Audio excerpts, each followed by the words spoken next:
Yo, it's your boy Big Val Opinion, and I'm back with another video tonight. Make sure y'all hit that like button, share, subscribe to the channel if you haven't already, man.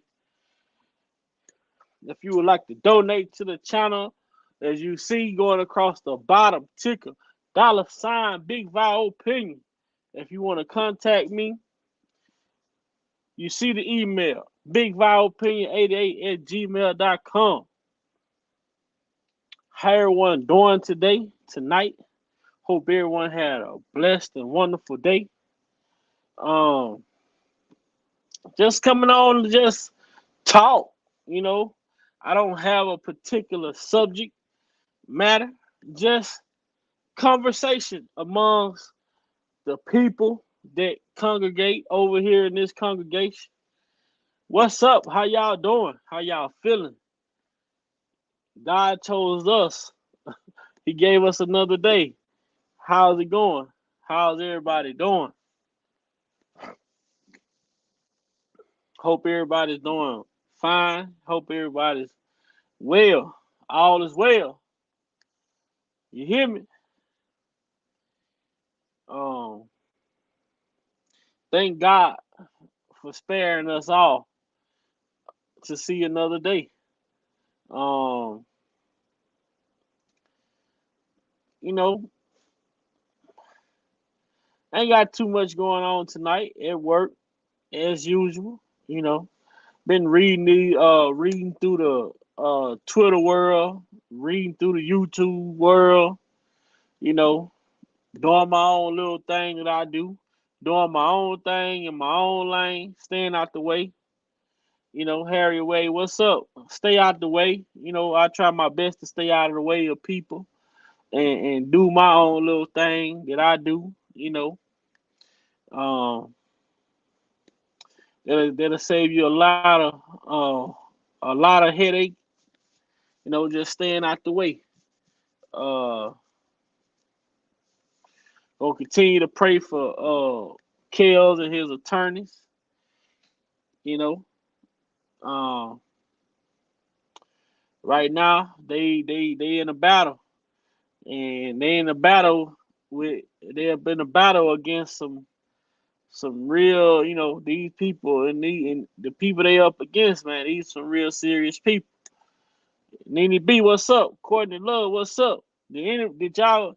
I'm not sure if y'all got to catch my little upload I did earlier, and I did an upload on my channel earlier, and that upload, um, like the significance of that upload was to pretty much like for people to get an insight on the depths that the government will go.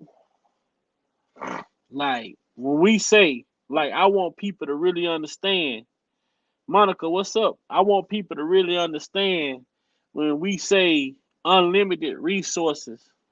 You know, when we talk about the government, we talk about anything pertaining to them. People need to understand like for how far these people will go. Like there's no measures that they won't uh seek out when it's something pertaining to an investigation, man. Um what's up, Miss Lady T? You know. Um so I'm not Courtney say yeah, she watched it. Yeah. Okay, so it's the video I put up is not pertaining to R. Kelly. It was my whole thing of my reason for putting the video out was not for people to uh think of R. Kelly. It's pretty much wanting people to be aware of what it's like when these people get on your coattail. What is it like when you up against this powerhouse? You know what I'm saying? And I want people to understand that, you know, when these people are on you, they are on you. You know, you really gonna have to, you really gonna have to, you know, walk that line and stay in it. 1 foot out will get you caught up. 1 foot out will get you caught up. So with that being said, how do y'all feel about? And I'm gonna play the audio of the live that I'm gonna play the audio of the recording that I put up on my channel earlier. But I want to see how do you all feel about some of the arguments that were discussed. It's how do y'all feel about some of the arguments that was discussed in court today? How do y'all feel about the juror being pointed out for having being related to someone in the prosecution? You know, how do y'all feel about just what are y'all thoughts as far as how do y'all feel as far as the first day of opening arguments? Like, how do y'all feel about it? I mean, do y'all feel like y'all heard enough to kind of tell the direction that it's going? Do y'all need to hear more? Like, what's up? What's up? Let's talk. Let's talk about it. Let's talk about it. I know from some of the stuff that I read, I was like, wow. But you reading people's accounts. So you really not, until you get the transcripts, you really until you get the transcripts, you really, you just gotta go off of the accounts of what some people said, the based on and that's based off of who you listen to and who you believe to be true. I was on Twitter. I was reading a lot of the different things on Twitter, and and from and of course we over here we are more leaning towards the KL side. So we hear good things that Jennifer is doing and things that Jennifer is saying. We get excited and we be excited and ecstatic that she's getting up there, she's doing her thing, which we all expect her to do her thing. But we also understand that these people that they are going up against as well, like whew. But we did hear today Barry Hankerson. We some people, I mean, a lot of people have been saying that name over here in this sector. A lot of people have been mentioning that name over in this sector, but no one, it had never been mentioned in the indictments. It was never it never had been mentioned in the indictments. But today yesterday rather, we heard, there was a Barry Hankerson sighting. He was spot up and he was they spoke to the degree of him reaching out to Darryl McDavid, explaining to Darryl that a tape was coming out, all because he was mad behind, Kels letting him go. And this is one of the points that a lot of us over here and a lot of people who advocate, for Kelly, a lot of people that advocate for Kelly, this is one of the points that we've been making over here. As far as a lot of these people,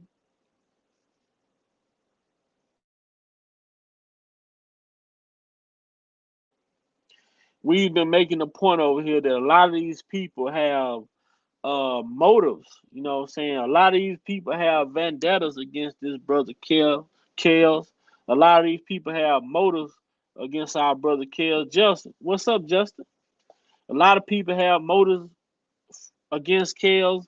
A lot of people was out to get him all because of the money well, all because of the well ran dry. You know what I'm saying? When the well ran dry, a lot of people started to be, they started, have remorse against this man and came after him viciously, like with the allegations.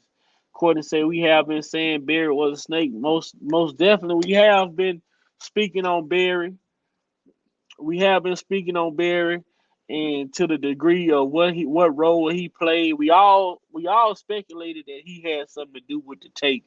To what degree, we still haven't got to the bottom of that yet. But to hear his name being mentioned is is a good thing because a lot of people want to know what role did he play in this whole ordeal when it comes to the tape. You know what I'm saying? And to hear that, to hear Jennifer also speak about, Jane, minor one, and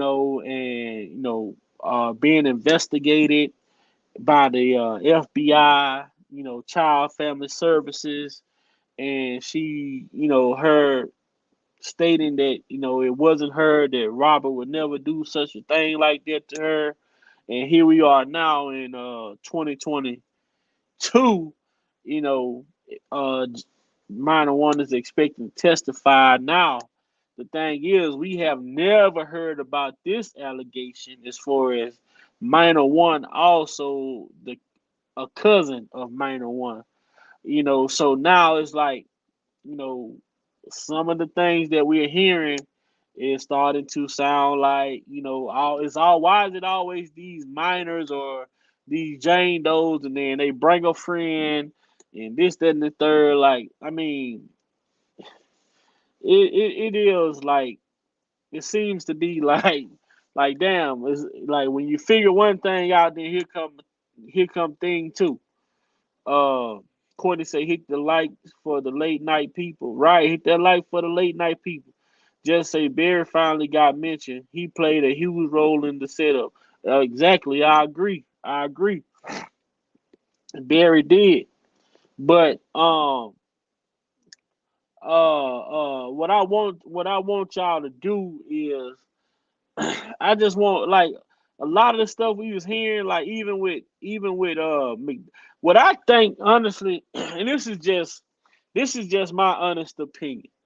What I think what I think is what the government expected to happen. And what I mean when I say expected, I believe the government was expecting for the defense team, for all the defendants to be arguing amongst each other. I feel as though the government was expecting the defense. Mary Duke, what's up? I believe the government was expecting the defense to be at each other, and therefore make their job easier by them pointing the finger at each other. But instead, we see kind of like a collective effort from the defendant, the defendant's attorneys together, but not together. But they are, coming back challenging these accusations from the government instead of pointing the finger and saying this person this person that. So I feel as though that right there is like a curveball for what they were set out to do, and that's just my opinion, man. That's just what it looks like to me, and it seems as though, you know, they didn't give the when Jennifer put in the motion to ask that R. Kelly be, to set a severance R. Kelly from McDavid. They denied the motion because they wanted to be able to pin them two against each other. But instead, McDavid is now saying, see, and that's the thing that stuck out to me, and I've been asking myself since I read this earlier. With McDavid knowing that Barry reached out to him and threatened him that he was going to put this tape out, why didn't McDavid get ahead of this way earlier? That's the problem. That's the issue that I have. I'm not gonna even say it's an issue. That's a question that I have with McDavid knowing that Barry contacted him and threatened him that this tape will be coming out, and then later on contacted the Sun Time, and with this tape information. Why didn't McDavid do more? Why didn't he do more to protect Robert and really just bring a lot of bring the light, put the light on Barry's actions, and hold Barry accountable for his action instead of just taking the threat as if it was just a threat. Whether your artist is is innocent or not, I feel as though he could have done more to really just expose Barry for his dirty antics, and that's just that's just that's just the question that I have when it comes to McDavid. Like, you received this phone call and you were threatened about this tape. Like, I feel as though, why wasn't it more done other than trying to retrieve these tapes? Why not put the spotlight on Barry? Why not, file a suit or file a case, bring a case against Barry for extortion? I feel like could have been done to Barry to really like put a halt to a lot of the stuff that's coming now. It's like if you don't you can't put patches on everything. Everything is not meant to be patched up. Some things we go through in life are not meant to be patched up. Some things we have to actually fix. We have to actually fix those issues and correct those issues right then and there. A patch can only hold on a leak for so long that patch starts to wear off and that leak starts to leak out again. So some things in life we have to fix. We can't always patch things and continue to move as if it never happened. In life, you have to fix problems. When you come into some problems in life, you have to fix those problems right then and there. You can't put a patch on every problem that you come through in life. And this should be a lesson learned for a lot of people, and people that's watching this, people that's following this, has to understand that in life, some situations that you come across in life, you can't just put a patch on it for the time being and think it's gonna go away. It doesn't work like that. A patch is only something that's temporary. So when allegedly Barry reached out to McDavid with the threats that he was gonna be coming out with this tape, and then reached out to the Sun Time, and all of a sudden they came up with this tape situation. I feel as though McDavid should have put more emphasis to that situation and brought more attention and more awareness to that situation to try to kill that situation off. But I think but like his attorney said, McDavid acted upon upon the advice of the professional counsel that was that he had got for Mr. Kelly at the time, and he followed the directions that they told him to do. So maybe some of those directions were try and retrieve the tape back. Maybe some of those directions were try and retrieve the tape back. you know. But I feel as though McDavid could have really, he should, I feel as though he should really have put the spotlight on Barry for extorting a former client. And we see with Barry, all of his artists have sued this brother. All of his artists have sued this brother, including the ex-wife, including the ex-wife. You know, so that right there should be a sign for a lot of people. Like, your ex-wife sued you, Tony Braxton sued you. The only person who hadn't sued this brother was Kels.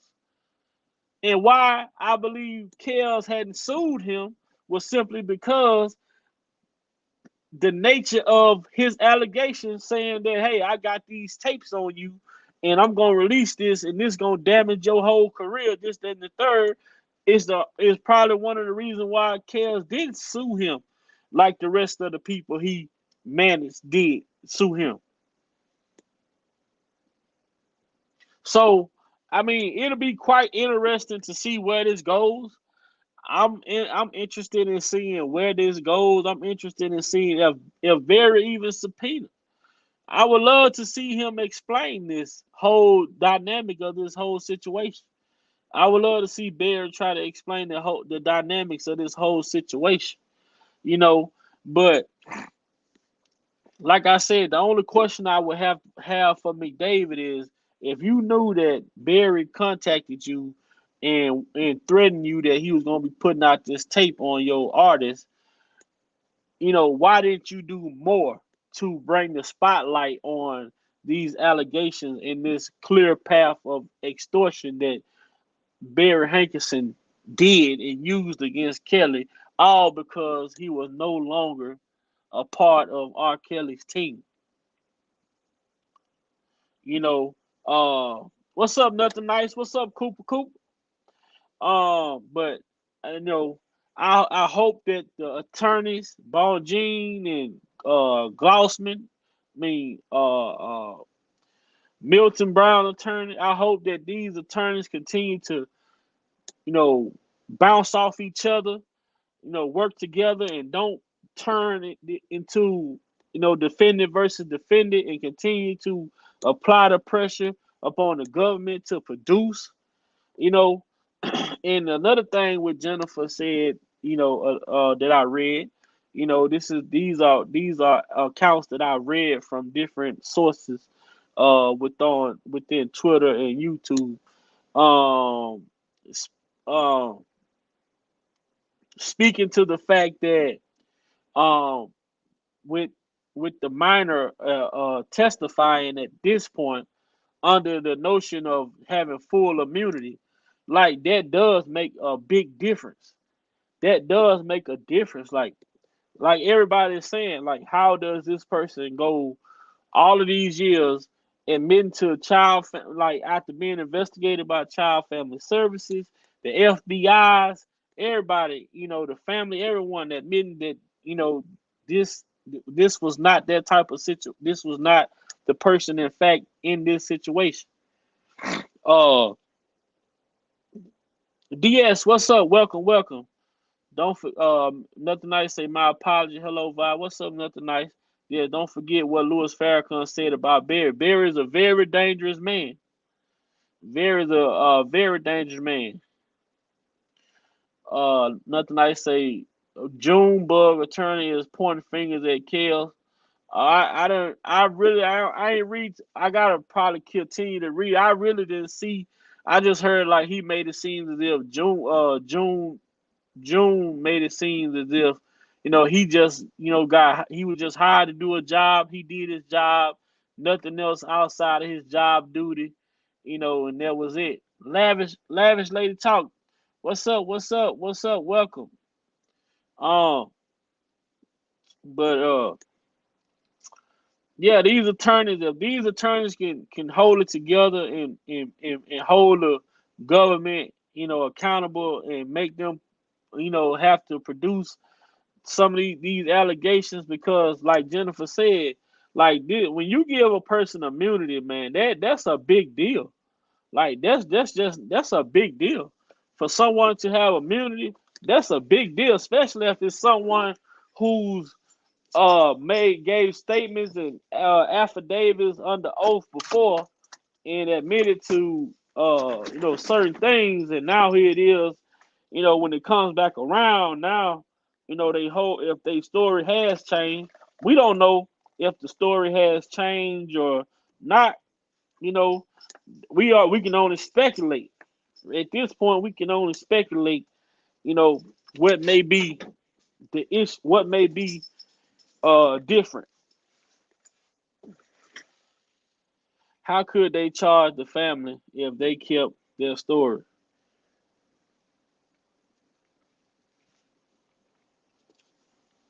I don't know, but if Child and Family Services came out and investigated this, and it looked and it see in the officers that came out and investigated, it was a lot. Come to find out, it was way more investigations going on uh pertaining to these allegations of kills dealing with underage females. There were plenty of investigations, like plenty of investigations.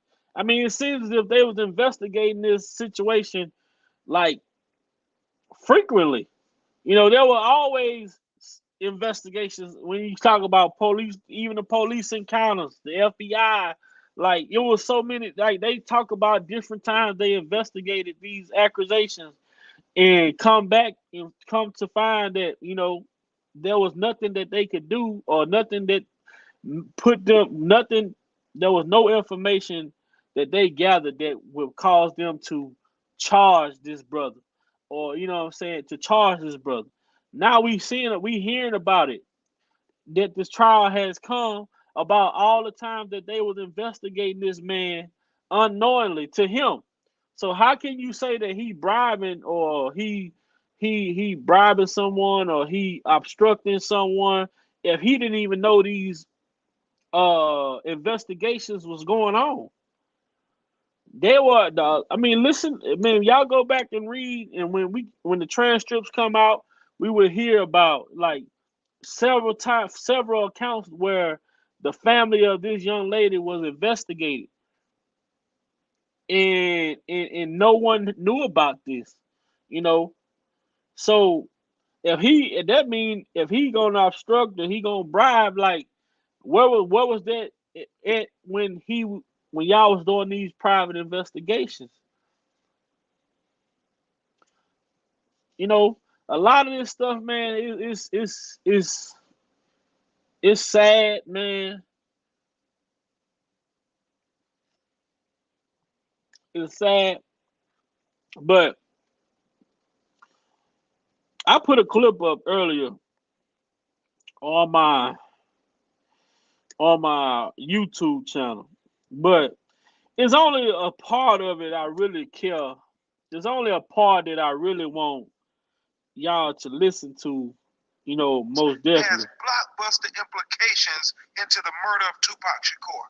Back in 2006, so this is almost, 9 years after the murder of Biggie here in Los Angeles. What I want y'all to listen to is, like, I want y'all to listen to what this guy is saying, and listen to the measures, to the extent that they went to get this information. And it's just something that, I mean, I guess this is just how it works.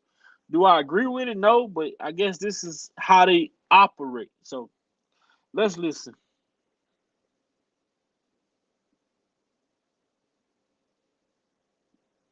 Biggie here in Los Angeles.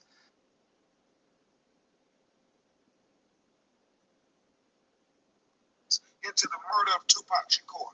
Back in 2006, so this is almost, 9 years after the murder of Biggie here in Los Angeles, I was called to join a task force investigating Biggie's murder. Everything that you would do in a regular investigation had been exhausted. So we realized the only thing we're going to be able to do is we've got to find people that we can compel to talk. So this guy said that everything that they could do in a regular investigation had been exhausted. He said everything that they could do in a regular investigation had been exhausted. That means everything that they could, every measure that they could probably take in a regular investigation had been exhausted already. So they put together a task force after that. To join a task force investigating Biggie's murder. Everything that you would do in a regular investigation had been exhausted. So we realized the only thing we're going to be able to do is we've got to find people that we can compel to talk. We identified Dwayne Keefeity Davis, who's a shot caller for these Southside Crips, and we built our case against him. We introduced informants and wiretaps.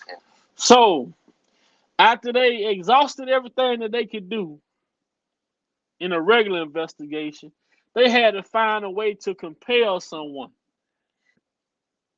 They say they had to find a way to compel someone and bring in informants, really infiltrate someone that of a name that they have heard or some to that magnitude.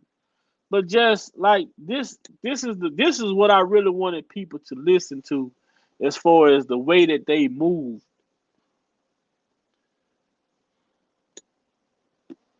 Compel to talk. We identified Dwayne Keefeity Davis, who's a shot caller for these Southside Crips, and we built our case against him.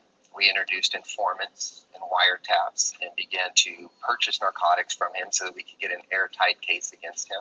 And we get to the point where we know that we got the goods on Keefe D. He's facing the predicament of life in prison, or he can tell us what. So y'all hear what they did? Y'all hear what they did?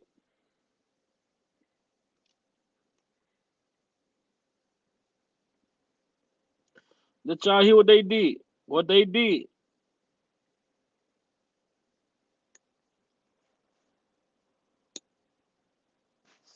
Wiretaps and began to purchase narcotics from him so that we could get an airtight case against him. Hold on, go back a little more. Did y'all hear this? Find people that we can compel to talk. We identified Dwayne Keefe D. Davis, who's a shot caller for these Southside Crips, and we built our case against him. We introduced informants and wiretaps and began to purchase narcotics from him so that we could get an airtight case against him.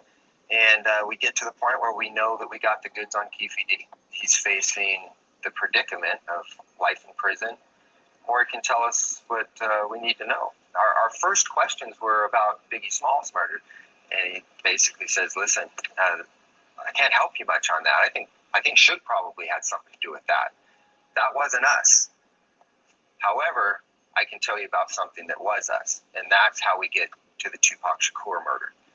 So we began to question him about Tupac. So y'all hear what they did after they exhausted all of their efforts in the regular investigation. So after they exhausted all of those efforts, they put together a task force to compel someone to talk. And what I mean by compelling someone to talk, they put together a task force with informants and wiretaps, and they made purchases from this guy that they compelled. They got this guy down the right, down. They caught him down bad. They got him. They got him on all types of charges, but they were willing to drop them charges for cooperation.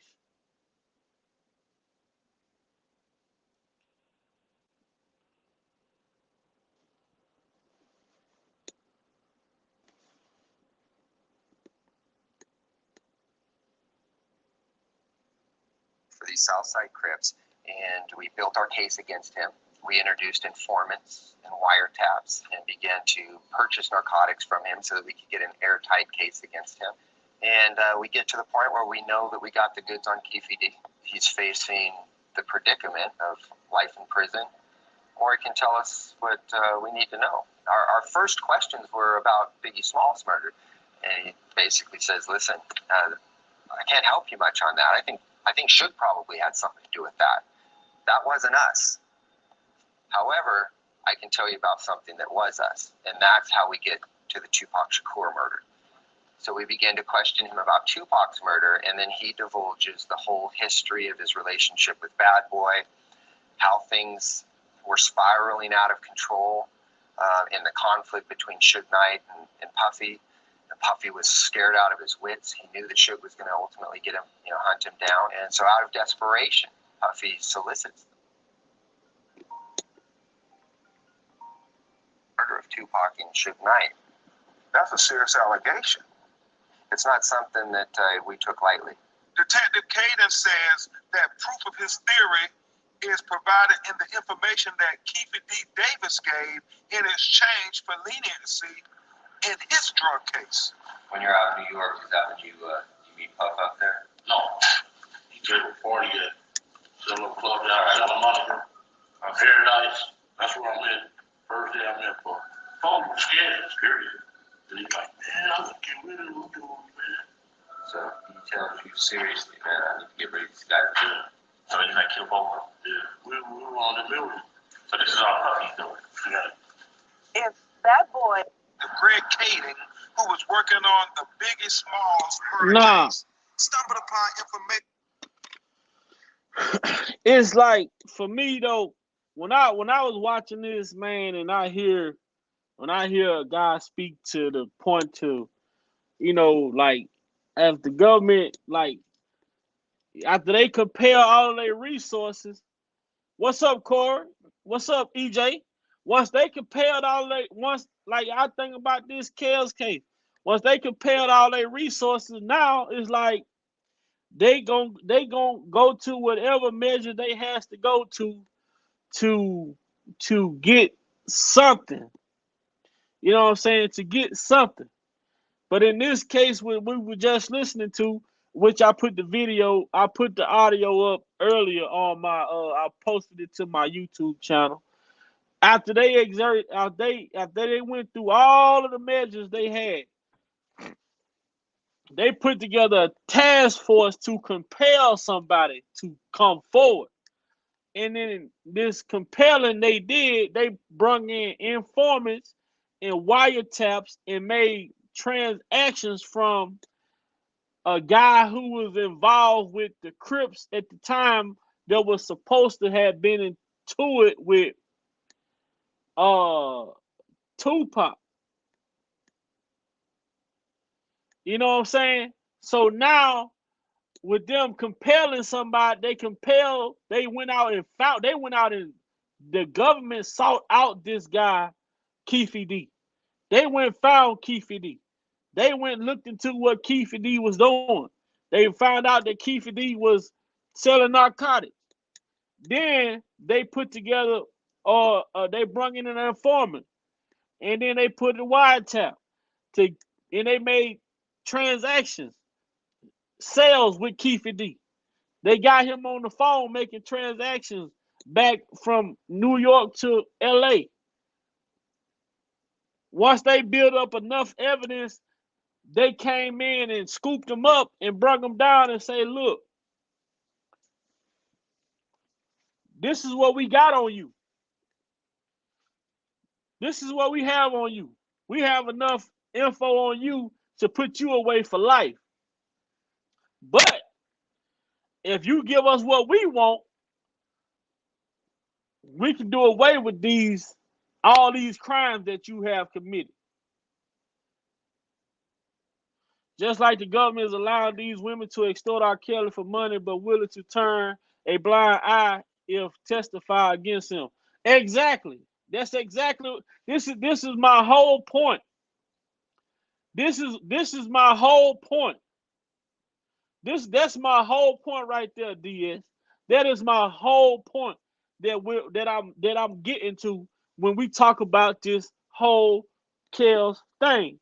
We have a group of people who committed all sorts of crimes, but we have someone telling them, look, if you cooperate and say what we want you to say, or if you tell us what we want to hear, then we're willing to do away with all of these crimes that you committed in exchange for your testimony.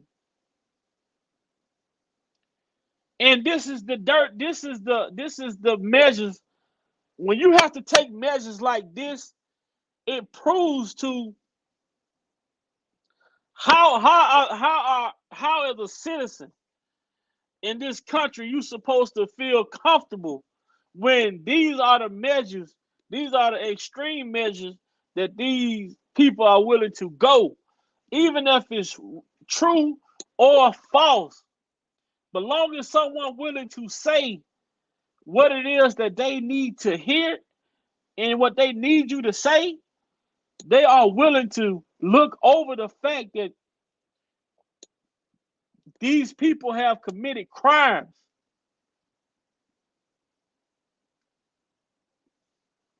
They're willing to look over the fact that these people have committed several crimes.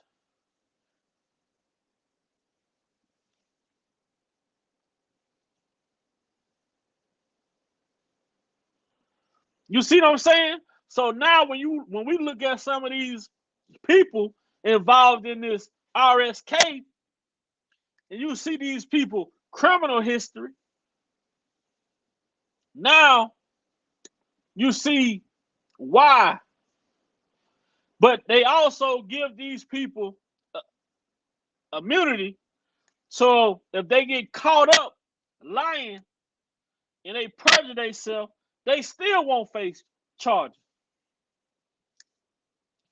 So there's no way that these people can be held accountable if they even get up there and lie because they have immunity. So guess what? They will get up there with a straight face and say whatever it is they need to say. Because guess what? They know that they're not going to face any consequences behind it. They know that they're not going to face any consequences behind it. If a person go into a bank and rob a bank with no, if they say, well, you rob a bank, you won't go to jail. People go in there with no gun or nothing, just go in there and rob the bank and just walk out. You give somebody, if you tell somebody you can break the law and you won't be prosecuted for it, then guess what you're going to get? You're going to get a bunch of goddamn people breaking the law because they know that they're not going to be prosecuted for it. All these people got immunity. I don't feel in this case, in a case like this, when a case like this, which the RSK case is, I don't feel like immunity should have been on the table for nobody. This is a real serious, these are real serious allegations involving minor children at the time they say. So I don't feel like there should be any immunity offered in a case dealing with minors. There should be no immunity because at the point, like, why is there immunity? Why are you giving? If someone don't want to testify unless they have immunity, means that somebody got something to hide. What's up, Braves by Neat? That means somebody has something to hide. If the only way they would testify, what's up, King? If the only way they would testify is only under the notion of having immunity, that means someone has something to hide. Why you ain't going to talk without this immunity? If it's the truth, it's the truth. If this is what happened, this is what happened. But why do you need that protection in order for you to speak? Why do you need that protection in order for you to cooperate? But, you know, on the same hand, we have, I mean, there are some, these attorneys, I know McDavid's attorney and I know Robert's attorney, they are capable and well capable of doing what they have to do on the, you know, while they doing their thing, when they doing their job, they cross-examination. This ain't New York. This is not New York, where you have a lead attorney come out and tell the jury that you have to find my client guilty. This ain't that. This ain't that.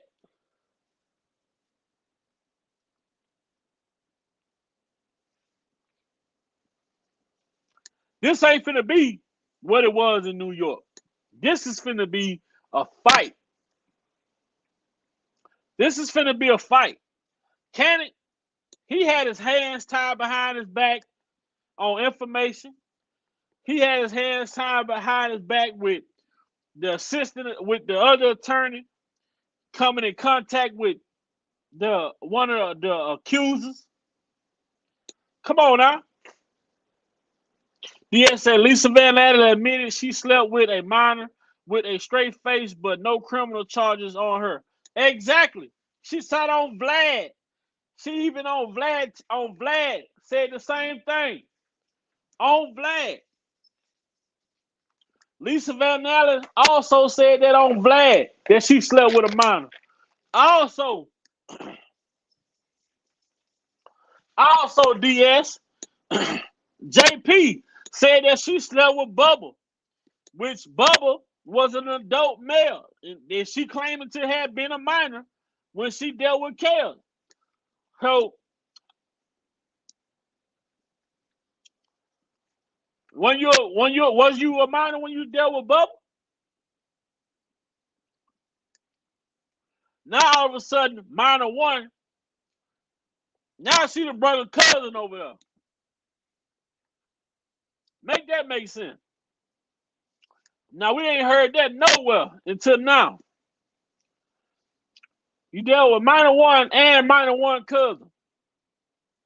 Now that sounds like the guy in New York who claimed that R. Kelly did what he did to him and say he left and went and got somebody else. She left the guy that lied and said R. Kelly assaulted him.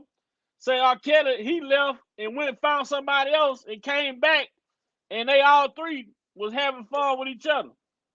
Now we hearing in Chicago, it went from just minor one to now minor one and a cousin. This shit just it's always something. The other night she lied, it was Drea. Patricia, welcome Patricia Rockington. So they said the tape was Lisa, Kelly, Drea on it. That's what came out. Okay, good. That's good. That's good. Good information. Nothing nice said shaking my head. Yeah. Okay. Braids by Nick say, I'm so waiting on Drea to come on the stand. She got some explaining to do. Most definitely. But this is what I was telling people the other night. People talking about Drea. Well, they say R. Kelly didn't respect his wife. As a wife, I ain't gonna say just as a wife. They say R. Kelly didn't respect his wife.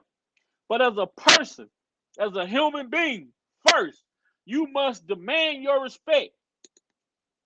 You must set your boundaries. It don't matter who you dealing with. It don't matter who you in a relationship with, who you friends with. It don't even you come to your children, when it come to your family. You must set boundaries and you must set a standard when it comes to dealing with people, period. Not alone being married to a man and saying that, oh, he didn't respect his wife didn't respect herself if she participated in activity like this. He didn't force her to do none of this. She participated in this. She never said he forced her to participate in threesomes.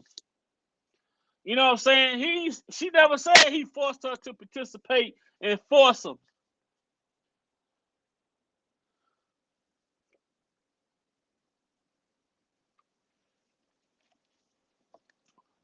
Nothing nice saying bye. How did Drea get him? She was flexible.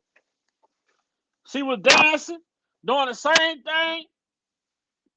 She got him doing the same thing that Ashanti McGee tried to do the same thing. All on stage, dancing, popping it. I know Kel, he talked about Drea and her flexibility and things of that nature. Whatever she did grabbed his attention because out of all of those women, he married her.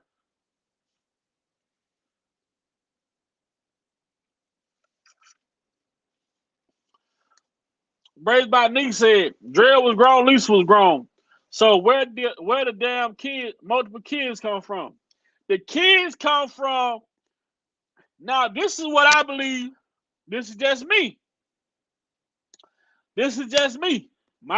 This is my opinion. This is not fact. We don't know.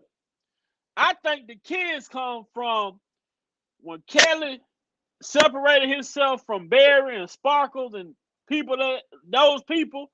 I believe Sparkle and Barry came together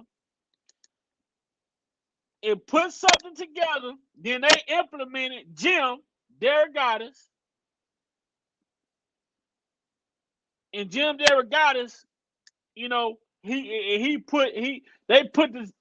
want to turn it in because they were former employees or they were formerly signed by, they formerly worked with R. Kelly. So they didn't want to turn in. One of them being scorned because, now follow me when I say this now. I believe the minors came along when I believe the minors came about behind Barry and Sparkle having conversations with each other, and they plotted this together.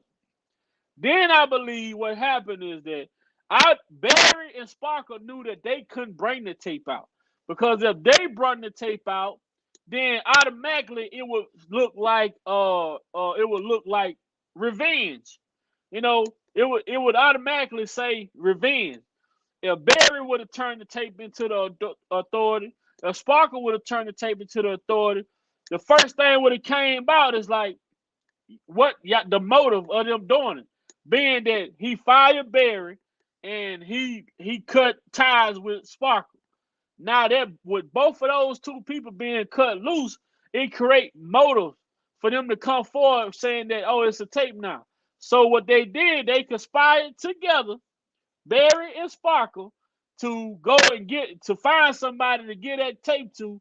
And Jim was the one who was so gullible and hell bent over R. Kelly that they found him, and they gave the tape to Jim Derogatis, and they used Jim to turn the tape over to the authority so that it wouldn't involve them.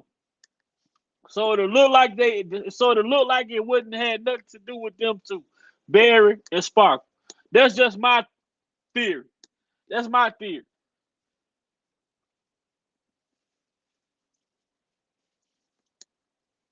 Because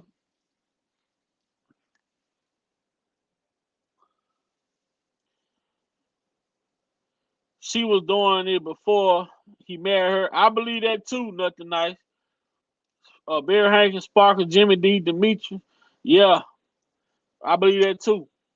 Nothing nice. Say they got some questions that need to be answered. Most definitely. Most definitely.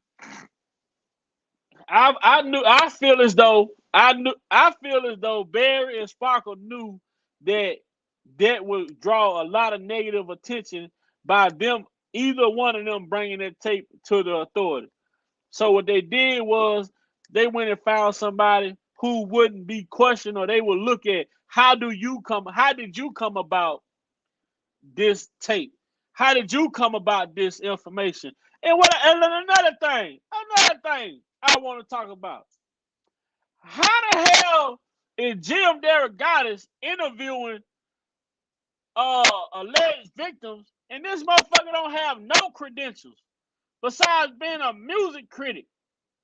How is it that he interviewing alleged victims and he don't have no credentials besides being a music critic? Can y'all make that make sense?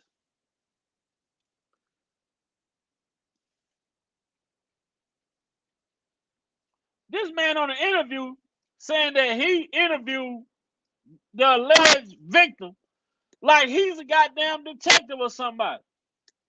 Can y'all make sense of that?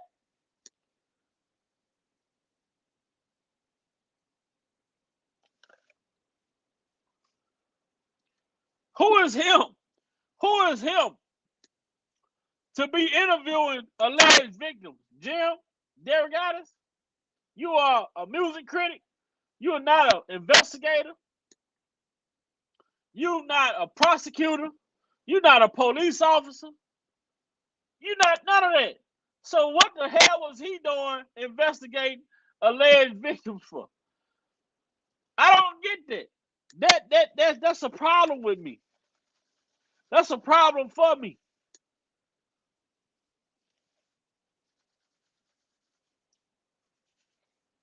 That's a problem.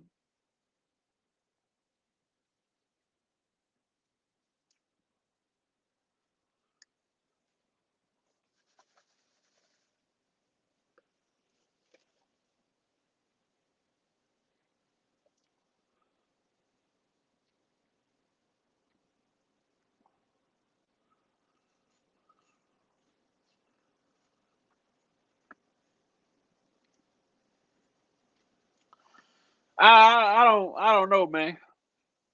For the biggest thing is that a lot of it now is starting to make a lot more sense. And I honestly believe in my heart of hearts that I just can't believe that this brother slept from what I know thus far. I can't believe that this brother was dealing with underage females. I just can't. From all the things that the accusations and everything, it's still making it hard because there's no pattern.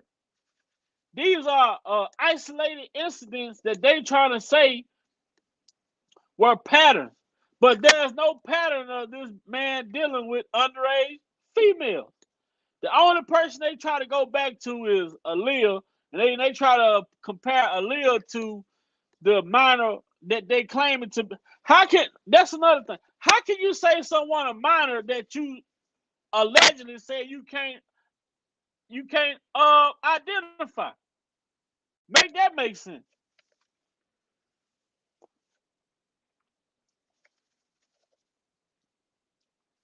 Make that make sense.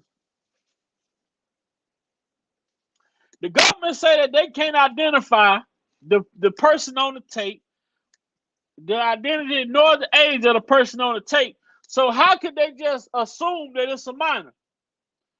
Do that make sense to y'all?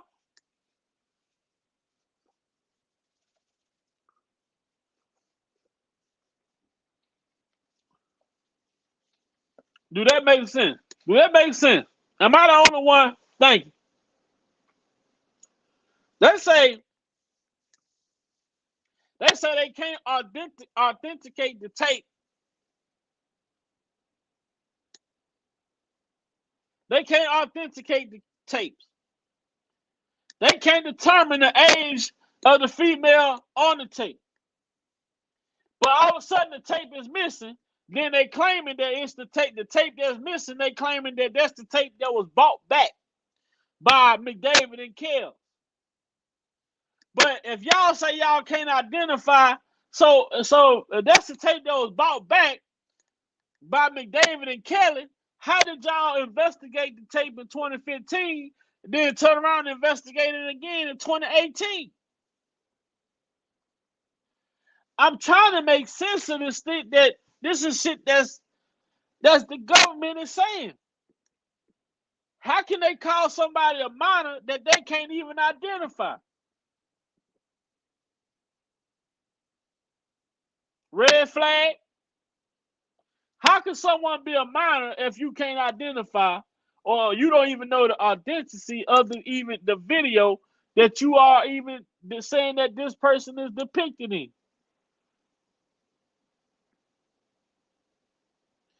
A witness can't authenticate a tape. I understand what you're saying, Nothing Nice, so I don't want you to feel like I'm saying this to you. A witness can't authenticate a tape if the FBI can't even authenticate it.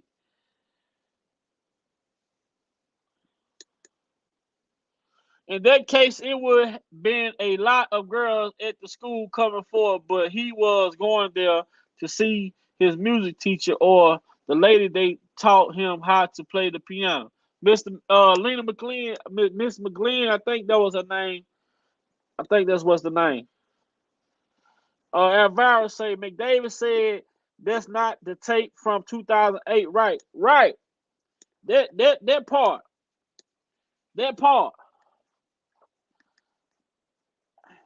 Nothing Nice say I don't agree with it. I don't agree with it either, because the whole thing is this: how can a person authenticate a tape if y'all can't even authenticate if the tape is even an original tape or if it's a copy? Or you got to verify the tape first in order for someone to even authenticate who it is within the tape.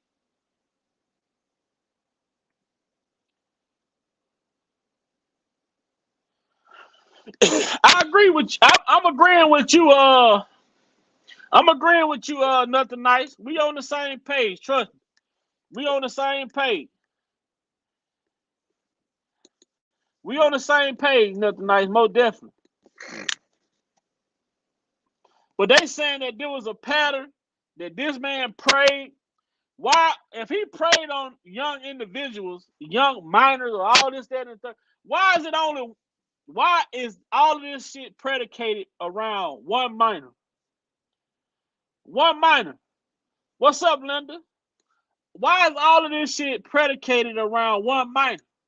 But they say he preyed on minors, right? I mean, the main minor that they are, the main minor that they're trying to use is the one who, for 20 plus years, said that it wasn't me. It wasn't me. It wasn't me. It wasn't me. It wasn't me. It wasn't me. It wasn't me. It wasn't me. It wasn't me. It wasn't me. Minor on the tape was interviewed by Child Family Services, the FBI, Chicago PD, countless of other FBI agents, and consistently for years denied the allegations of being the person on the tape until 2022. Now there is immunity and other things on the table. Oh, I will cooperate and say this. But why would he pay for them to leave the country during the trial, and then they can easily come back after the trial and say, it was me. That was me on the tape. How? They didn't tell this man, you found innocent without.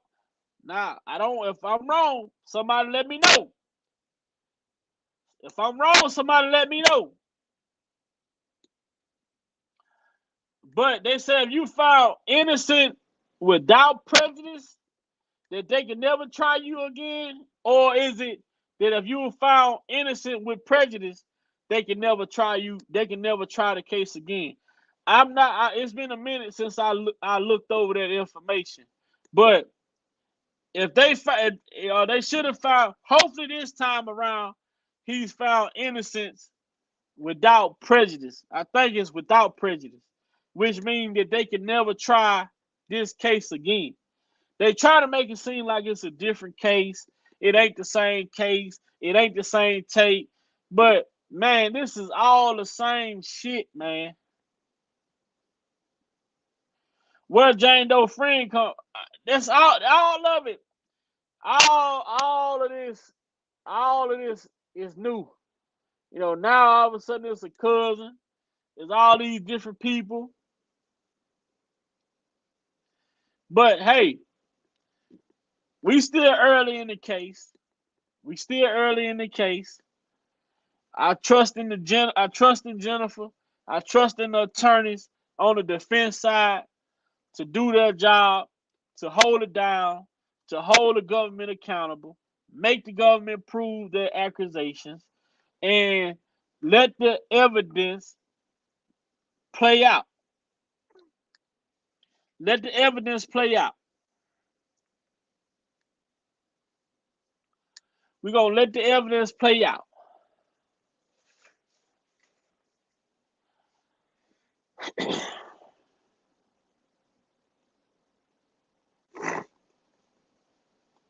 I love even how Avenatti. That's a good question.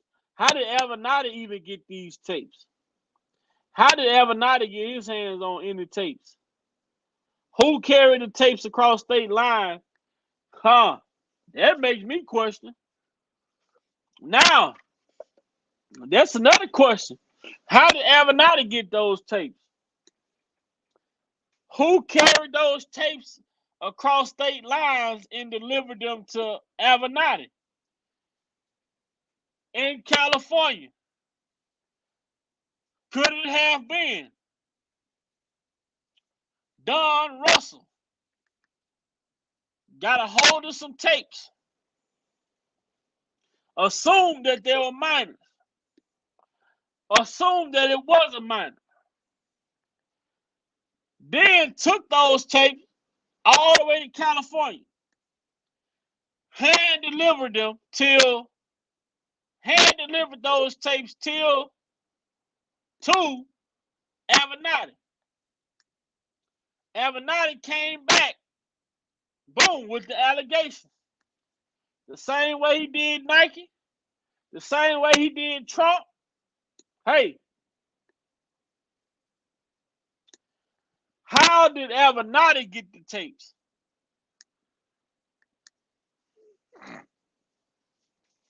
I want to know Did he receive the tapes in Chicago, or did he receive the tapes in California? Probably came from Dust Till Dawn production, right? Since the owner was on the same extortion type BS anyway, right? Could Don had took these tapes to California, delivered them to Avenatti. Avenatti came, boom, with the allegations. Then he said, I'll be in Chicago. After having the tapes, when he came to Chicago, he had the tapes already.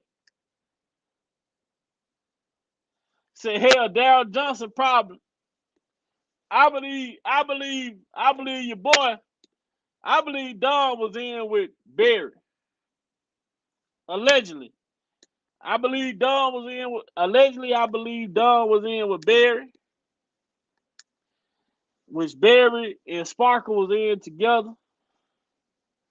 Then all these people, as Kel started cutting them off, they all started to come together behind the scenes and trying to figure out a way that they can,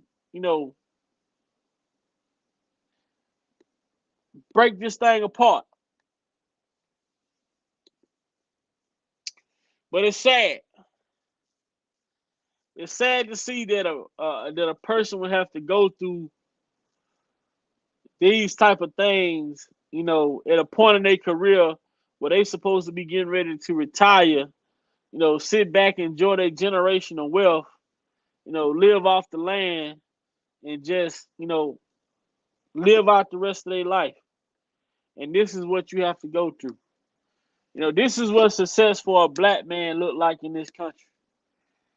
Depending on who you are. A black man from the street. They got it out the mud.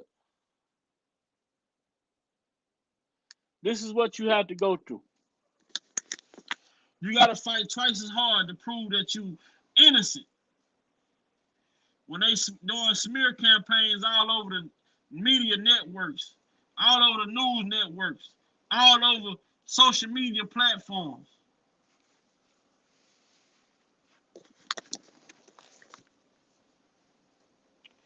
But there is a God. There is a God that sits high and looks low. There is a God. And where there's a will, there's a way.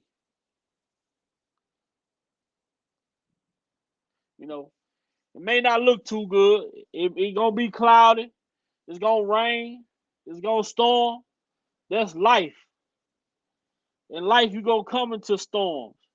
You're gonna come into tornadoes.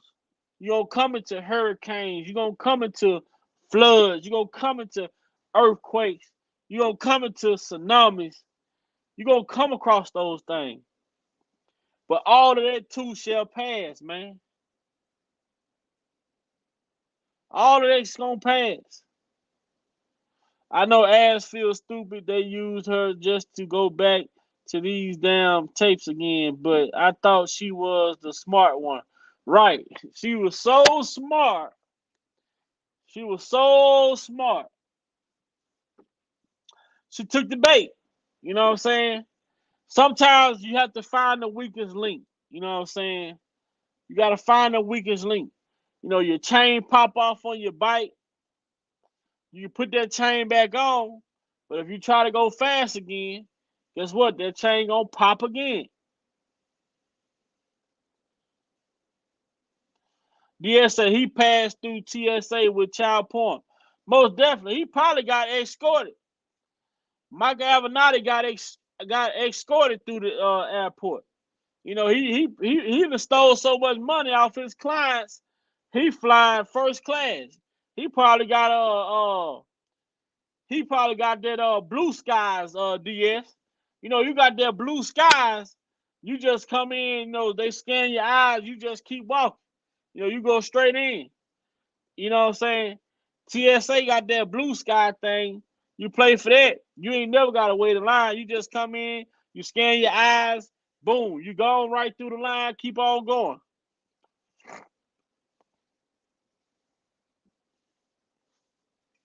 Most definitely, EJ, she was the weakest link. Most definitely, she was the weakest link.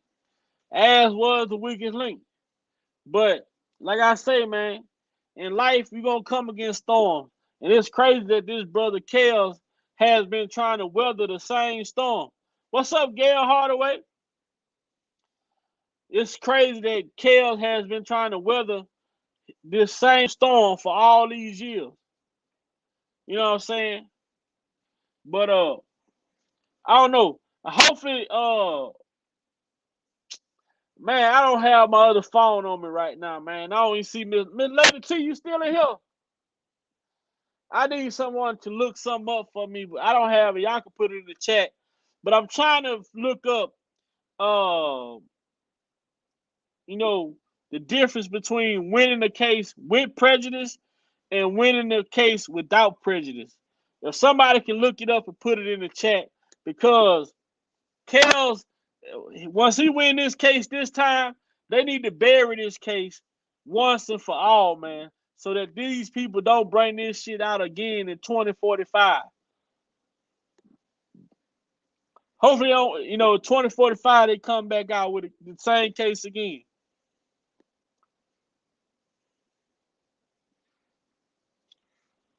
So with prejudice, and without prejudice.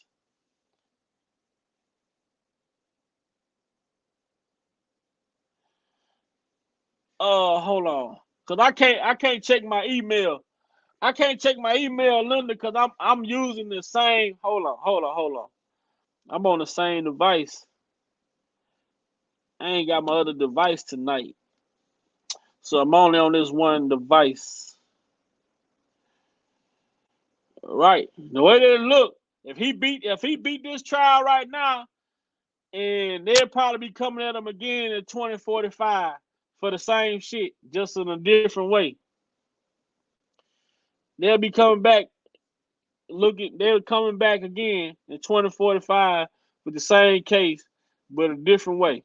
You know, they still say it ain't the same, it ain't the same, it ain't the same, but it's still predicated around these tapes.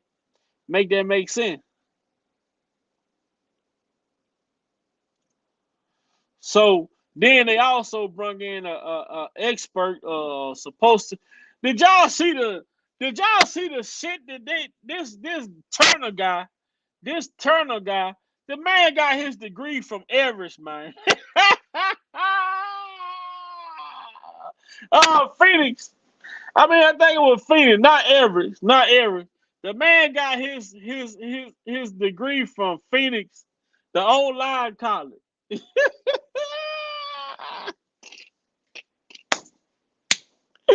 Boy, these people, boy, the government brought in a specialist. The man's supposed to have been a specialist, but he got his degree online at Phoenix Institute, at the Phoenix Institute. Boy, Jennifer laughed at that. Jennifer said, "Isn't it true that what college you went to? Phoenix." And you supposed to be a what? You supposed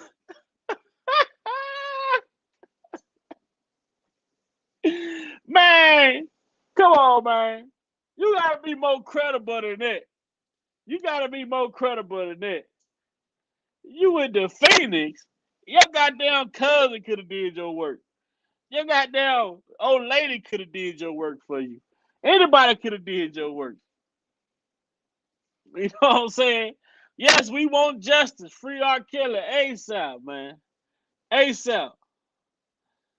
This man sitting up here talking about he's a specialist and this, that, and the third, but this motherfucker got his degree from Phoenix.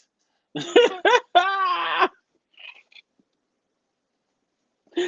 might well say he got his degree from Google.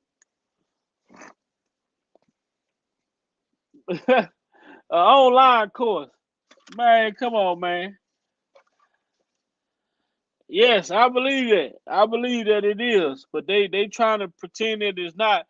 And then how is it that the judge, this judge here in Chicago, is mirroring everything the judge did in New York? You know, Deny every motion. How you deny every motion? You mean to tell me that these well put together attorneys couldn't put together a motion good enough that for this lawyer to read now one of them feel the need to investigate it or anything? But I feel like these judges are in their feelings. I believe like these judges are in their feelings. I believe like these judges have emotional conflicts of interest within these cases. I believe these judges are putting their personal feelings uh putting their personal feelings over the facts. Then he was ordered. That's what I never lavish lady talk. That's what I didn't understand when he said he was ordered to push the case along. I was like, who giving him orders? This is supposed to be his courtroom. He's supposed to run his court the way he want to run it. I didn't understand when he said that he was ordered to push things along. I didn't understand it. I didn't understand when he said that. You know, he was ordered to push things along. I'm like, well, I thought this was your courtroom. You do what you want to do in your court. But I yield back on that. But I feel like this judge has personal conflict, has a conflict of interest within this case, because there have been good arguments, especially in these pretrial motions, man. Like so much evidence, so much, and I believe it's like retaliation towards McDavid's attorney who called out the prosecutors for prosecutorial misconduct. You know, witness tampering, coercing witnesses. That's just how I feel. You know, people on the other side, you know, they gonna say what they say. You know, they gonna feel how they want to feel. But he is really old. Isn't he like 85? I thought that motherfucker had already kicked the bucket. And done it probably on conference call with the Chicago judge every day. Exactly. I wouldn't put it past. There's so much corruption, man. It's so much corruption. And that was one of the biggest points that I was making when I played. That was one of the biggest points earlier when I was going over this right here.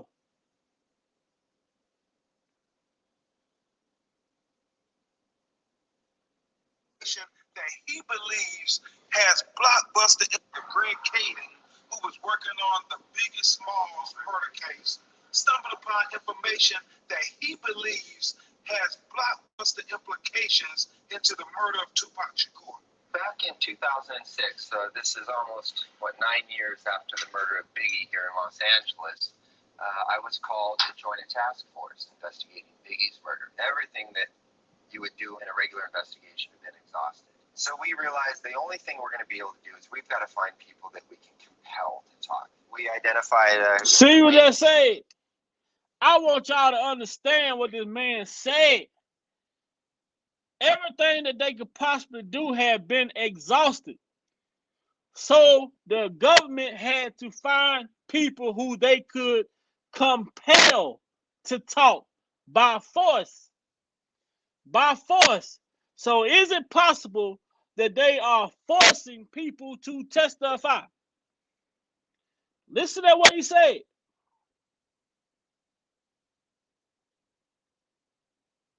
I want y'all to listen to what he said now.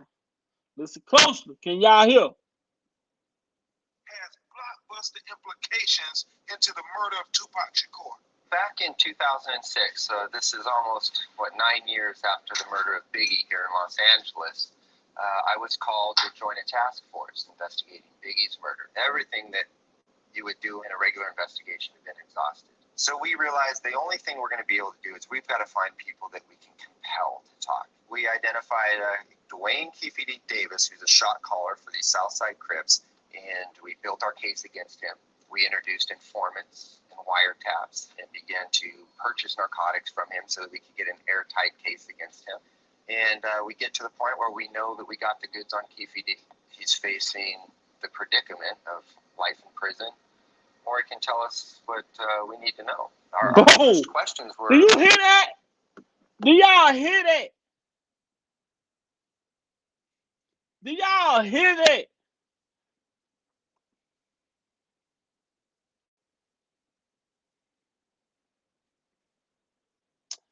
Man, when I hear that right there, what this brother just said, man, when I hear what this man just said, and then I read how many times the FBI, Homeland Security, Child Protective Services, all these people, when I hear about all the investigation that was done, how many times these people have investigated chaos, they had exhausted all of their resources.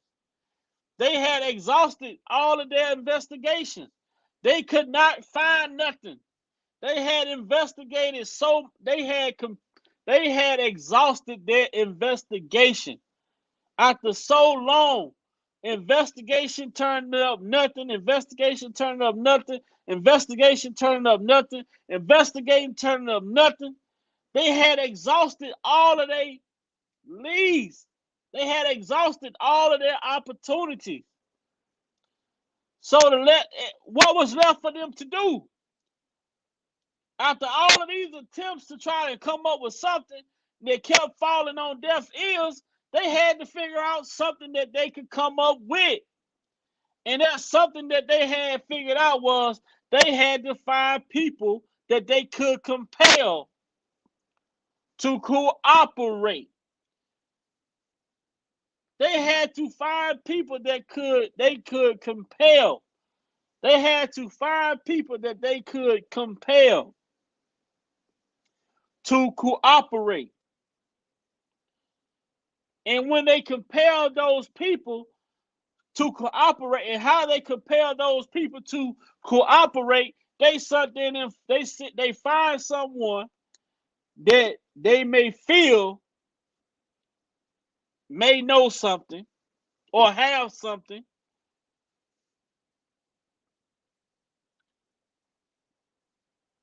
and then they come with they say they bring in informants, wiretaps. They create a airtight case against the person that they are compelling.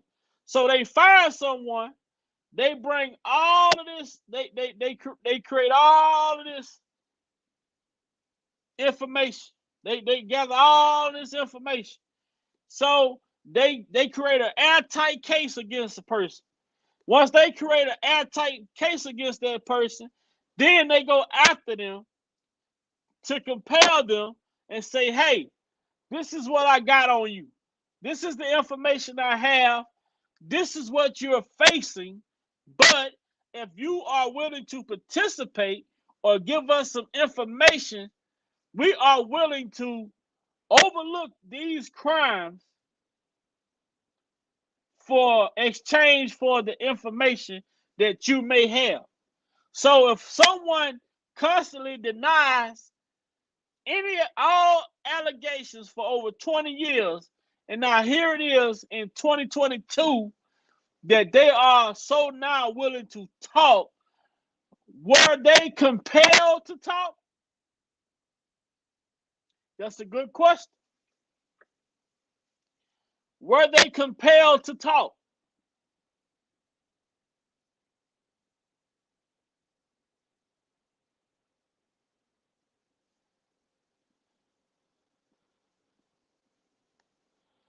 Fact. They all been paid in full. They don't want to look like no fools. People are seeing the truth. It's a shift coming. Yes, most definitely. Ronald Reagan sworn him in. Dude is old for real, for real. Wow.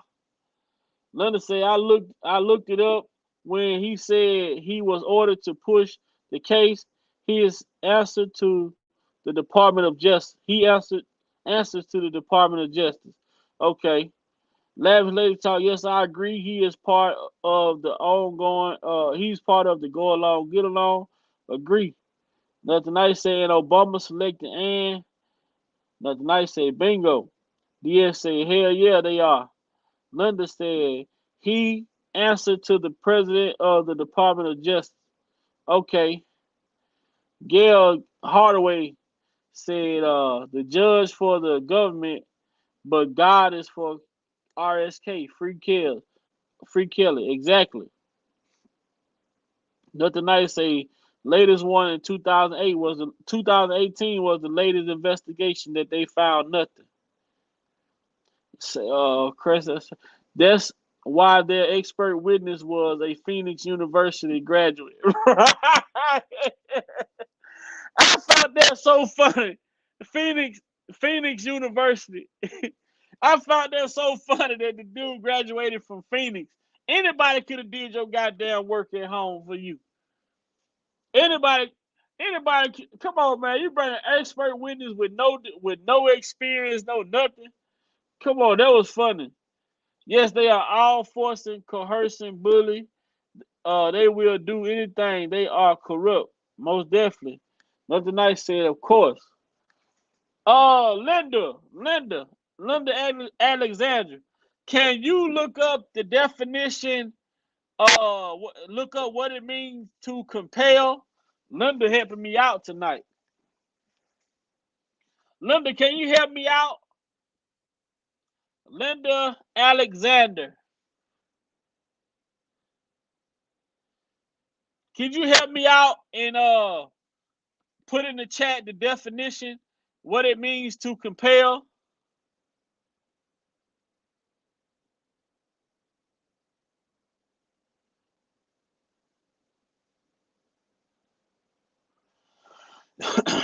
Bojine. Bojine. Most definitely. Bojine laughed at the dude when she asked did he go to Phoenix, and he said yeah. She's like, Bojine, man, Bojine is so funny, y'all. I promise y'all. Bojine is so funny. Y'all gotta follow her on Twitter, man. She's so sarcastic with her answers, man. She's so sarcastic with her answers, her replies to these people on her Twitter, man. That should have had you crying laughing. Nothing nice said, of course. Bojine. They had to cut costs, right? Linda Alexander say what they think he knows. They probably don't even want kills.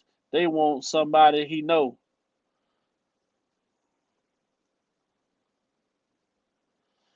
Due to exhausting costs for investigating this case, right? Linda said, okay. Boom! Now you see that? Now, what do that sound like? What do that sound like?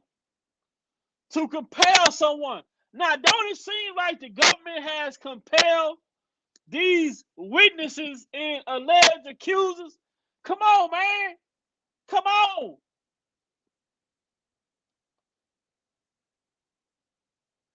Now listen, look at the definition. To compel someone. Force. Oblige. To force someone to do something. And the only way that they could compel you is if they have some on you that you have done.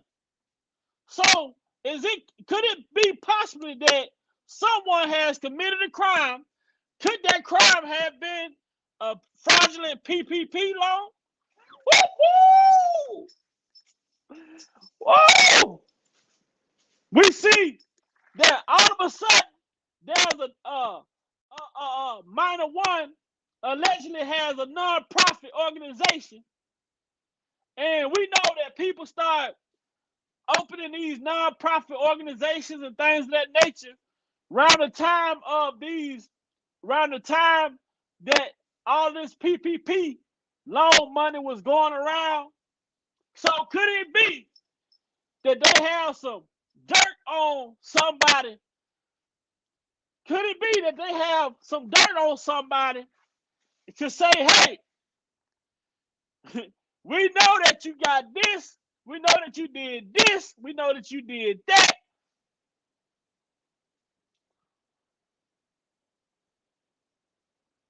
Man,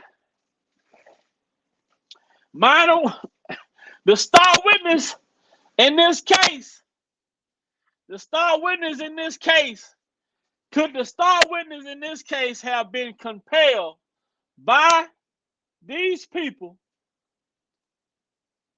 Could the star witness, could the star witness be compelled by these people based on some information that they have, illegal information that they some information of illegal activities that they have participated in, and said, hey,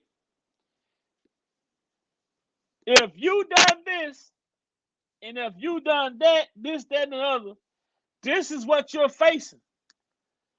If you don't want to do this and you don't want to face these, well, you're going to have to cooperate and do what we ask you to do, and we'll do away with all of this.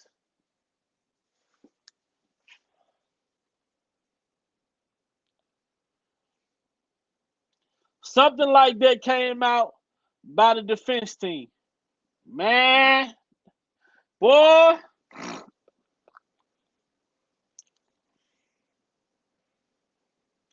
uh-huh. Yep, she does, and she received funds for her business. Uh-huh. Uh-huh. Yeah, yeah, yeah. Yeah, yeah, yeah. Uh-huh. Uh-huh. Linda say, I don't think it's about Kels. They think he knows something. What I think it's about, it's about Kels. Why it's about Kels? They don't want, once this man started asking about his money in 2018, 2019, 2018, 2019, when he went to the bank for the first time, and he said it on the Gayle King interview.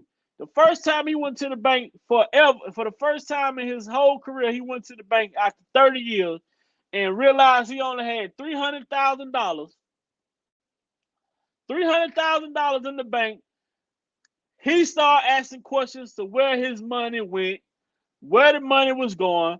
He started doing an investigation. All of this shit happened in the midst. Right now, Kels has been locked up in the time frame of him being able to get his masters back, regain his publishing back. Now, he didn't miss all of that time. You only have a 5 year, a 2 to 5 year window to get your master to apply for your masters and your publishing back. You only have a 2 to 5 year window to apply for your master's back after 30 years. You have I think they say, if I'm not mistaken, it's a 2 to 5 year window for you to apply, to put in the application to get your master's and your publishing back from whoever has it. So he's been locked up for 3 years already. So if some ever come, I feel like I honestly think that once that once that 2 to 5 year window is passed, I think they just gonna let him free. Cause now he has to wait a whole nother term in order to be able to reapply for his masters and his publishing back.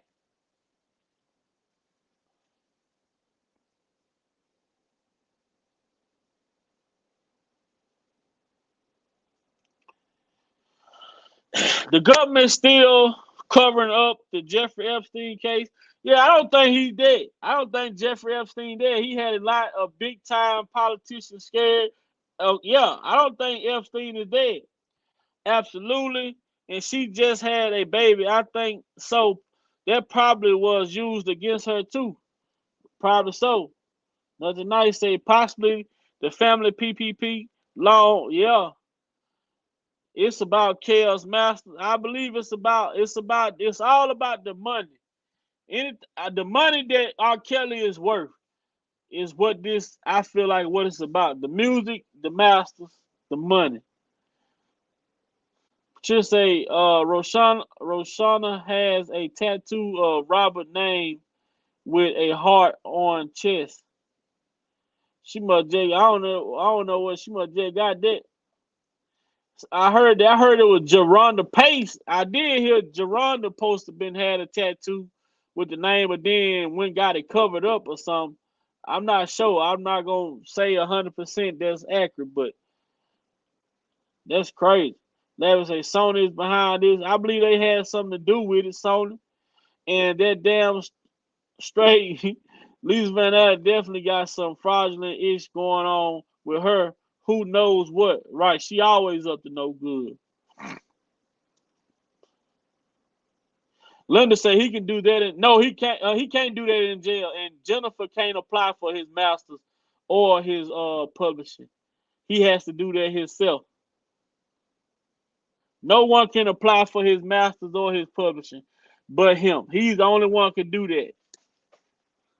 You have to go to Senator Sane. You have to go over to Senator Sane, and I think Senator Sane got a video about the publishing and the masters and him applying and acquiring for that. He's the only one that could do that. Nobody can apply for his masters or his publishing for him. He has to do it himself. Larry say me either. I think Greenberg got the ball rolling on his master. Now Greenberg can't apply for the master. Nobody. He's the only one who can do the paperwork. He has to be there. He has to be there to do the paperwork. He literally would have to go into Sony and do the paperwork. I agree, Bargene can do that. Now, Bargene can't apply for his masters or his publishing. He literally has to go to the record label. You see, when they talk about Prince going to the record label to get his masters back, you see how everybody who go and get their masters back, they have to go to the label. He has to be able to go to the label to get his masters back. Him, physically, with his attorney. He just can't send he just can't send his attorney in there and ask for, to do that. He has to be there. Yes, JP did.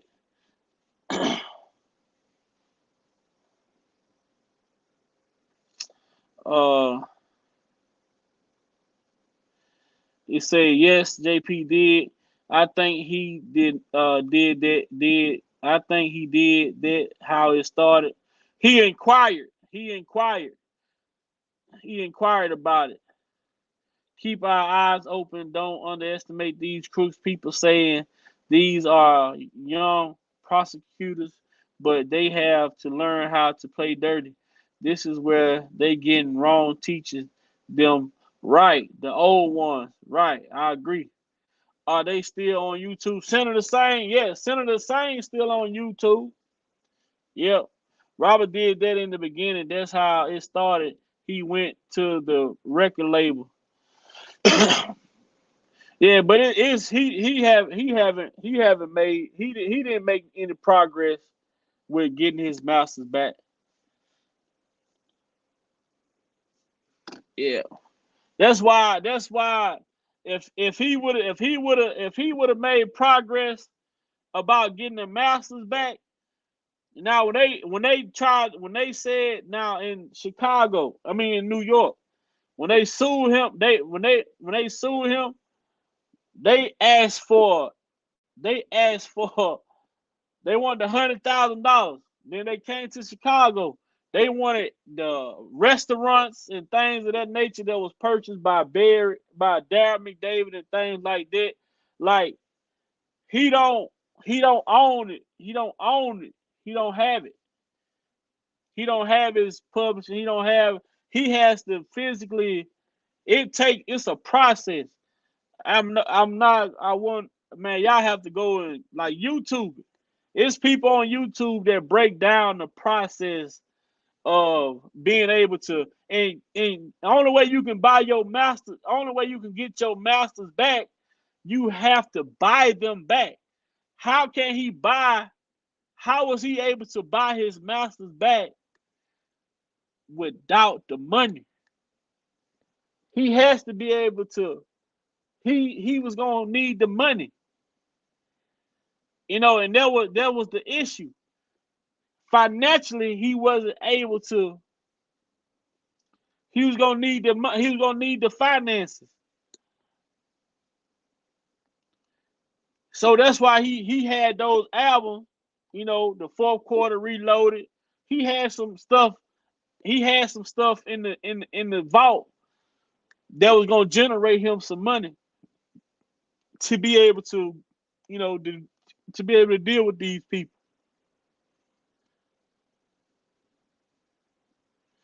I think it got started before he got locked up. That's when the trouble started. Yeah, he inquired. They did say he inquired about his masters and his publishing. But inquiry is just you gonna call and say, look, man, I think I'm finna put in for my masters and my publishing back. And once they got wind of it, Sony, boom, you see they dropped them. They dropped him soon. They dropped him before Sony dropped him before he even was found guilty. Then they turned around and sued him, suing him for breach of contract.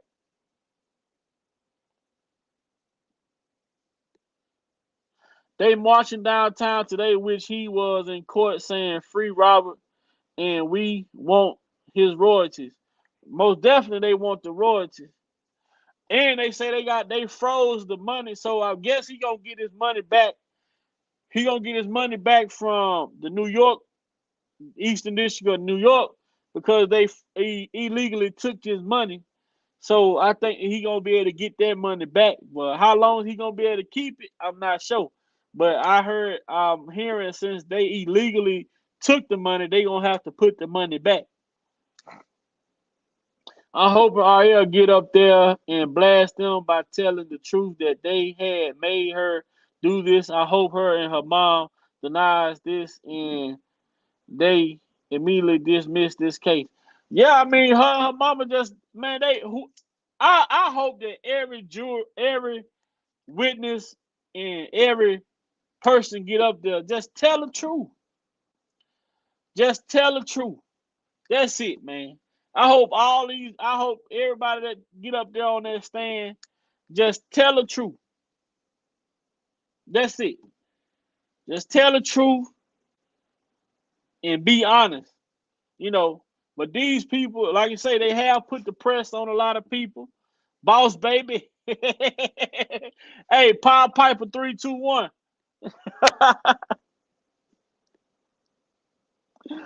Pied Piper 321. What the hell, man? DS said boss baby. Goddamn Pied Piper 321. Oh hell no. Man. But we gonna have to break down we're gonna have to figure out the difference in uh like dismissing the case with prejudice and dismissing the case without prejudice. With prejudice and without prejudice. We're gonna have to figure out the two, we're gonna have to distinguish the difference between the two. Because one of them you can come back and try the case again. And the other one you can never try the case again.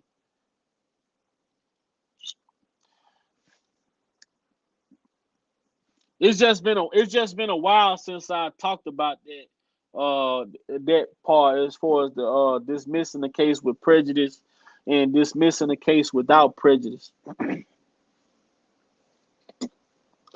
Boss baby and Pod Piper 321. I say now what a coincidence. Then they say that the Homeland Security advised them to make up the fake email. The prosecutors say and that's who I'm looking forward. I'm looking forward to Angel Cruz.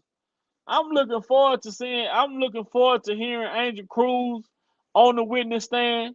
The one who was contacting Angel Cruz and Melendez. Those are I'm looking forward to those two people and being on the stand and getting to understand what was their purpose of contacting these victims and witnesses offline.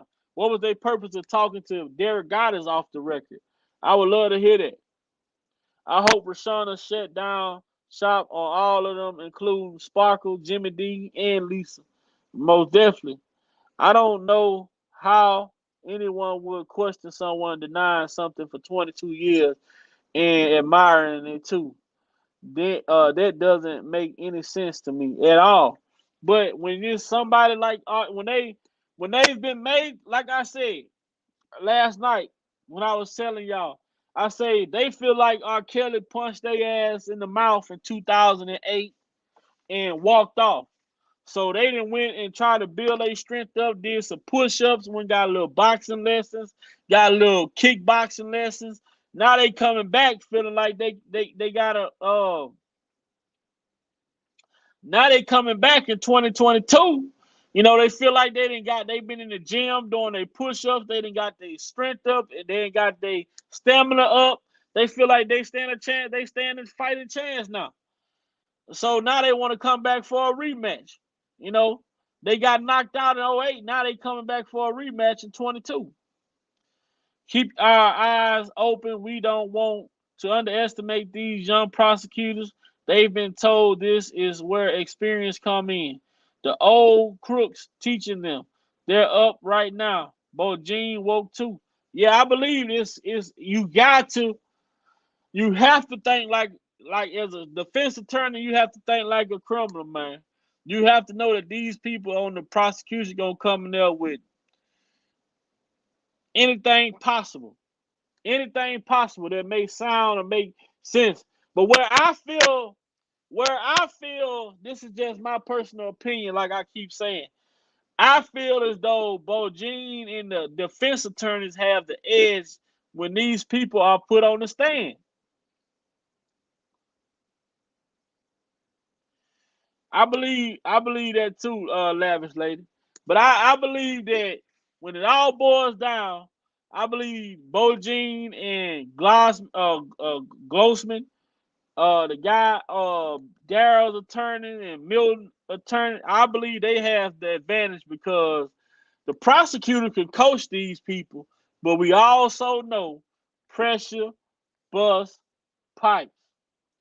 Pressure, bust, pipes. All these people they didn't coach, they didn't coerce, they didn't told this, that, and the third. We all know this. How many of us can relate to you tell a person something, 5 minutes later when they go relay that message to another person, they put their spin on it. Then when they tell it to that person go tell it to somebody, they put their spin on it. The story is never the same when it comes from you. When you tell a story to somebody, from that person you told it to on down, the story would never be the same. So the government can coerce these people, coach these people, try to prepare these people.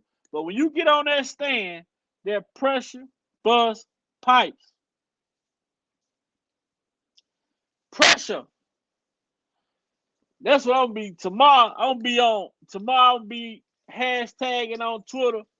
Pressure. That's all I'm a hashtag pressure. All on Twitter. Hashtag pressure.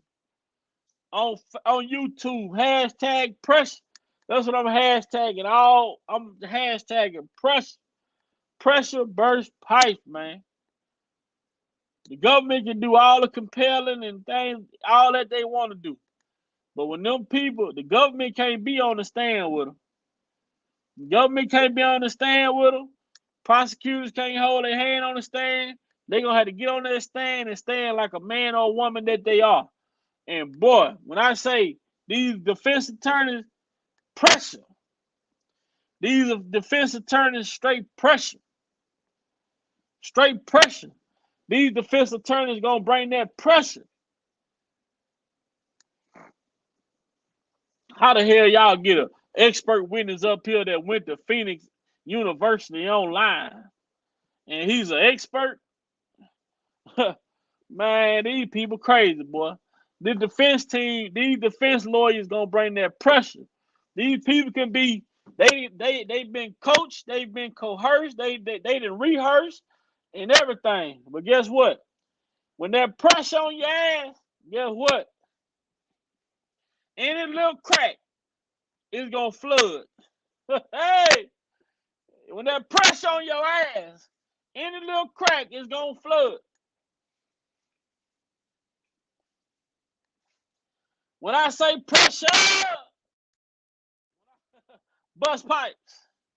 When I say pressure, bust pipes.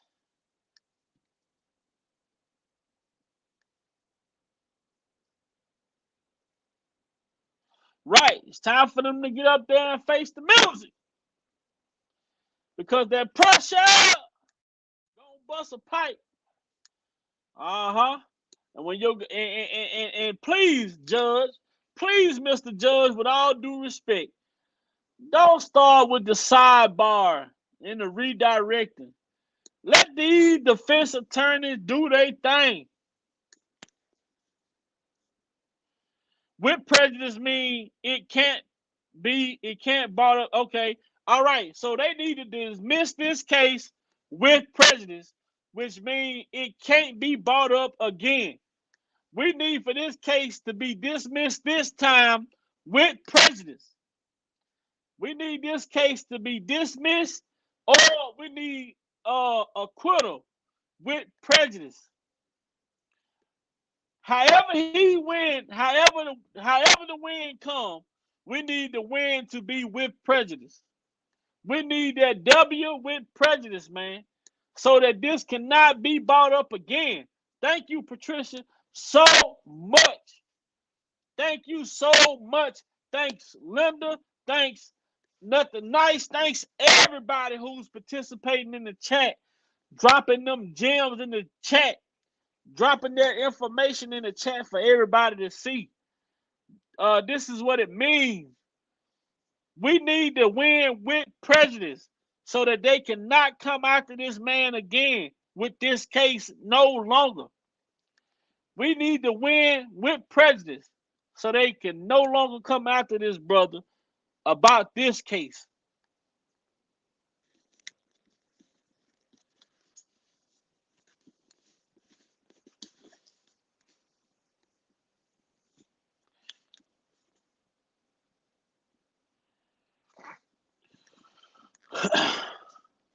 Lavish Ladies Talk said the '08 was with prejudice as well. I thought if the '08 was with prejudice and they bringing it back again, they still trying, they still trying him on the same tape, on the predicates of the same tape.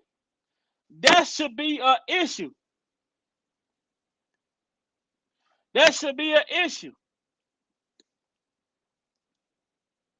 I don't think this judge is current enough to be like sidebar Donald. I heard that the judge sidebar today when Jennifer was on the Phoenix University graduate.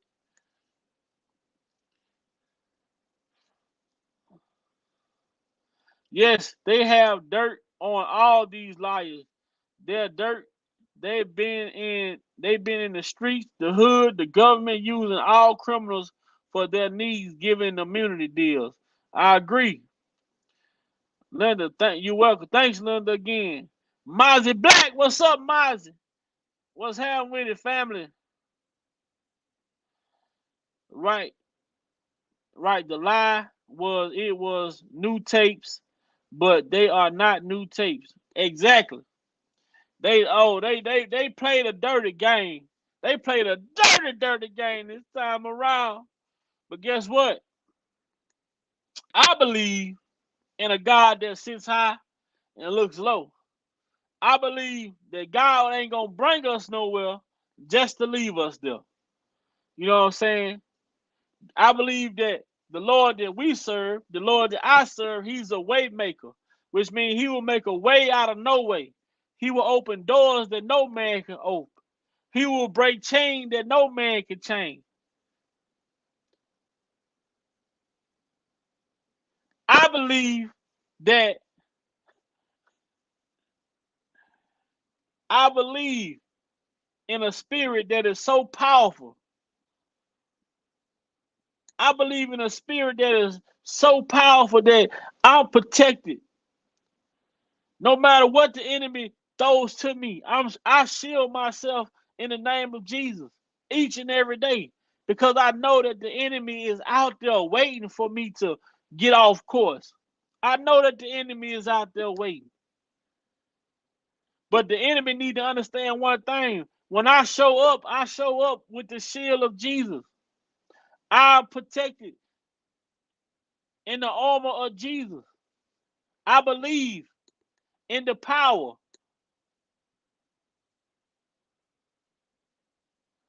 My grandma used to always tell me, she say, "Grandson, God is a way maker.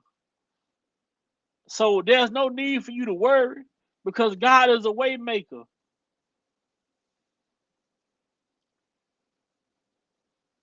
Hopefully the judge doesn't sidebar the defense team when that pressure start. Right, that's what I'm on right there, man. When the defense start bringing that pressure,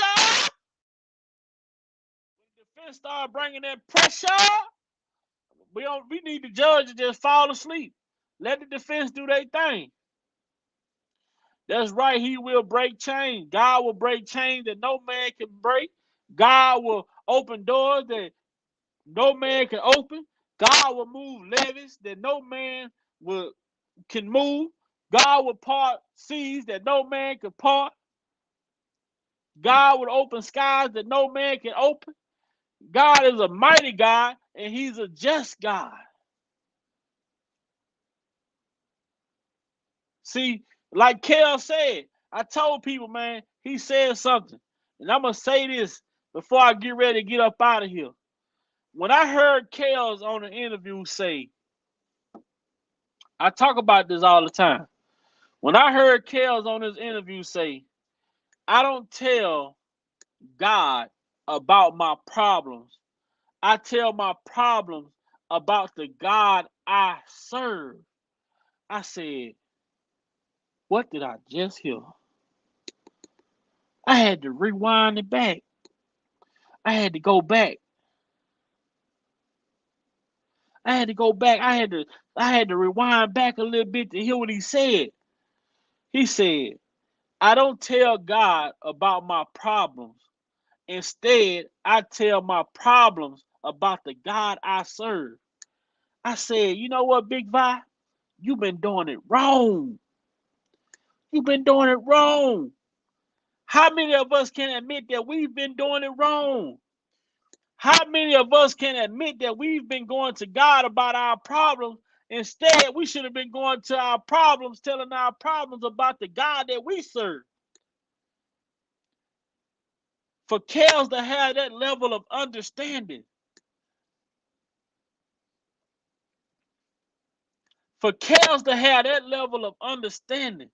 that shows you how in tune with his spiritual side that he's in. He know that this is a spiritual warfare that he's going through right now. He know that he's up against Satan right now. But I believe that this brother has a spiritual discernment that we just don't understand. That's why when people say, oh, he's sitting there like he don't care. He's sitting there like he don't have no emotion. He's sitting there like he don't have no feelings. Well, if he sat there and cried, y'all would say he was crying fake tears. If he sat there and said, I'm sorry, y'all would say he don't care. So is he damn if he do, damn if he don't?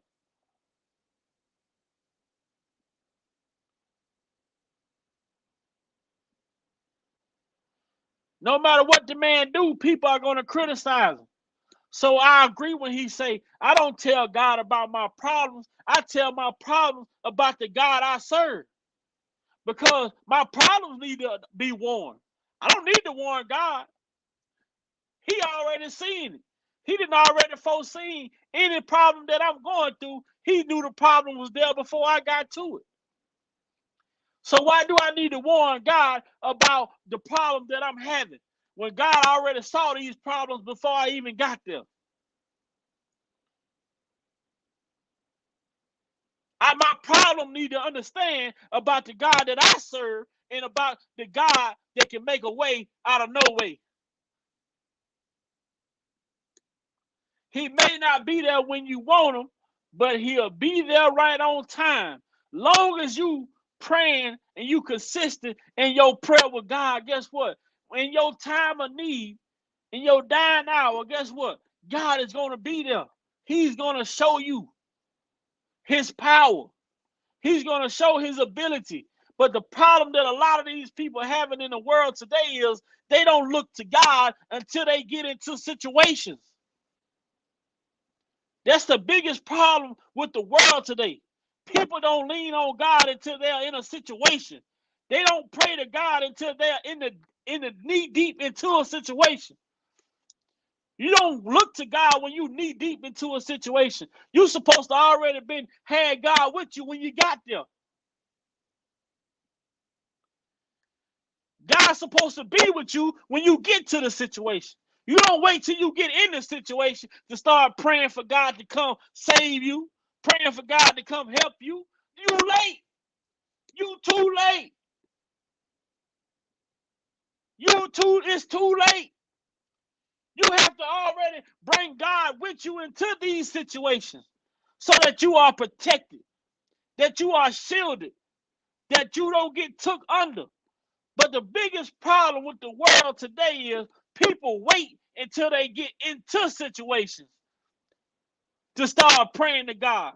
They wait till they get into situations to ask, why God? It's too late.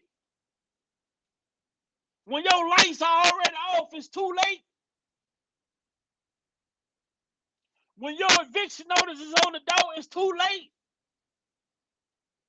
When your health starts to fail, it's too late.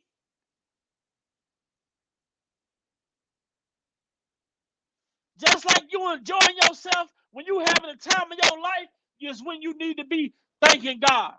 You need to be rejoicing in the name of God. You need to be praising God just as when you happy.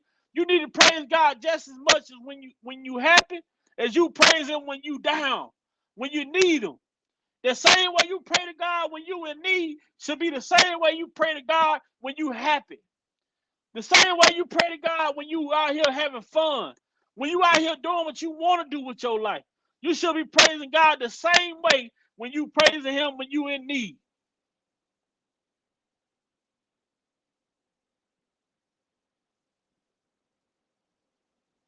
A lot of these people got it messed up. The reason why our brother Kels can sit there the way that he sit there because he's protected and covered by the shield of God. This man ain't wait till he got in this situation to start praying. He's always been praying. He's always protected himself. You know why? Because he had a mother that taught him how to pray. He had a mother that told him the importance of praying. He had a mother that told him no matter what you do, no matter where you go in life, God is always on your side. He had a mother that made him and helped him understand the significance and the power of praying. So for the people that say this man sit like he's emotionless, he don't care, no, they ain't that. The man is protected by the armor of God. He already foreseen this situation coming. He wasn't living thinking that this day wouldn't come. He had already prepared himself for this battle.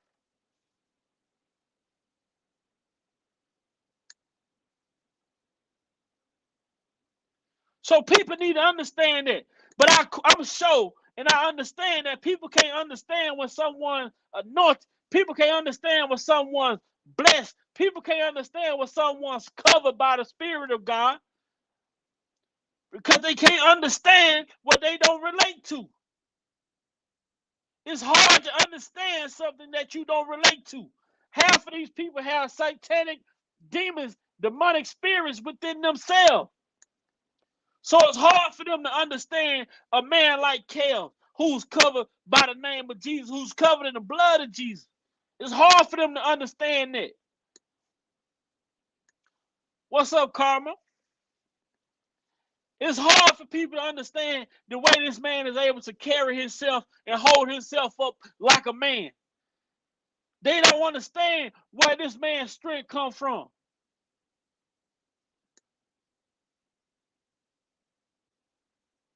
People need to understand this. When you pray to God for your strength and you say, God, I'm putting it in your hands, that's what you're supposed to do. That's the problem that we have as people. We'll go to God, we'll tell God this, and we'll cry and complain about that. And then you say, guess what? I'm just going to give it to God. But you say you just going to give your problems to God, and then you still trying to fix them yourself. God is a jealous God. He don't operate that way.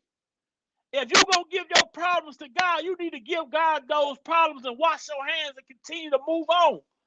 Because as long as you still sitting back trying to fix them, you're going to continue to have them same problems. People praying and people going to God and don't know how to go to God. That's the issue. When you say, Jesus, I'm putting it in your hand, you need to put it in his hands and go on about your business. Let God deal with it. A lot of people don't understand why things happen the way that they happen. Because you can't say, oh, I'm giving it to Jesus, but then you still trying to fix it yourself. How that work? How does that work? When your car breaks down, you don't try to fix it yourself. You take it to a mechanic. If your windshield break, guess what? You don't try to fix it yourself. You call out a glass man to come replace it. It's so easy for people to understand that part of life, but they don't understand the part to where if they having problems in their life, you give it to God and you let God deal with that.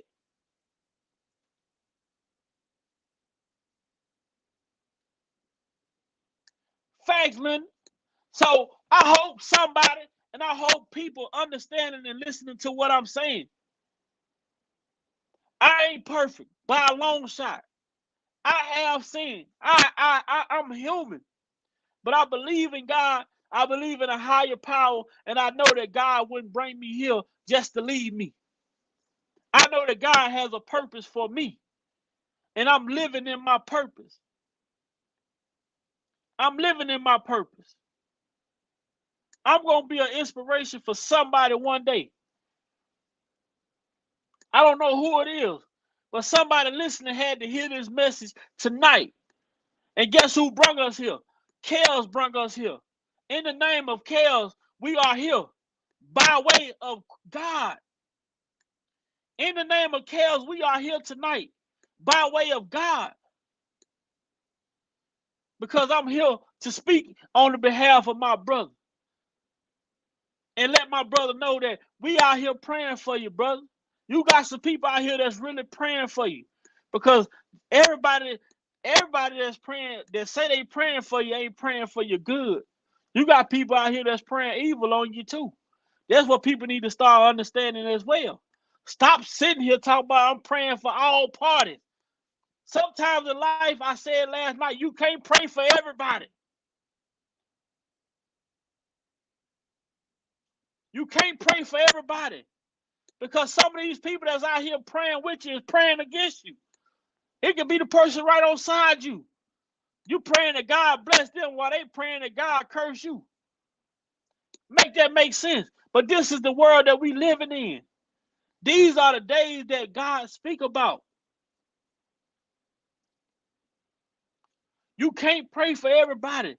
Everybody don't have the same intentions for you. Exactly, Carmel. God said he would never leave us, nor will he forsake us, man. And people have to understand it. I'm glad that Kels have the spiritual connection that he has with God, in the spiritual connection he has with his mother, to have the strength to endure this fight and this battle that he's going through. And I believe in my heart of hearts that this brother is going to walk away from this. I believe he's going to walk away from all of this a changed man, a new brother. Because God is going to show these people, when you come messing with my children, there's consequences that come behind this.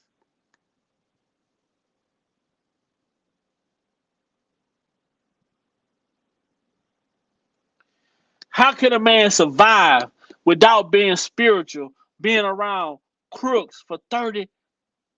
I don't even say 30. The man been living in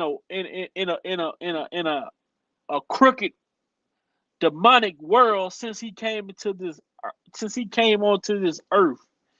This brother has been around people who has exploited him since he's been on this earth. And he survived these people. He survived these people.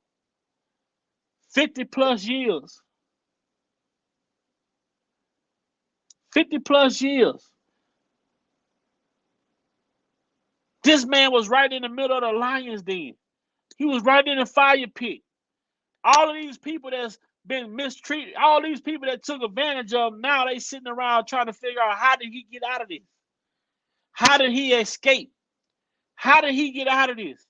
Then once they can't figure out how he escaped them, once they can't figure out how he got out of these situations, then they create a situation, which is what we seeing now. Everything they done for bad and everything they did for evil against this man, he escaped it, and now they manufacturing something, which we are watching it right now.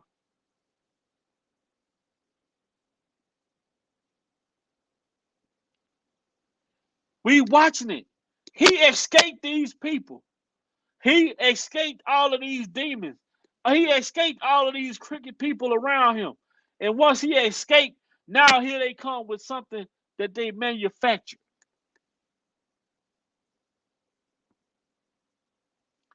It ain't gonna work. I mean, it was a good effort. It was a good collective effort, but it wasn't right. And one thing about God, if it ain't right, it just ain't gonna stick.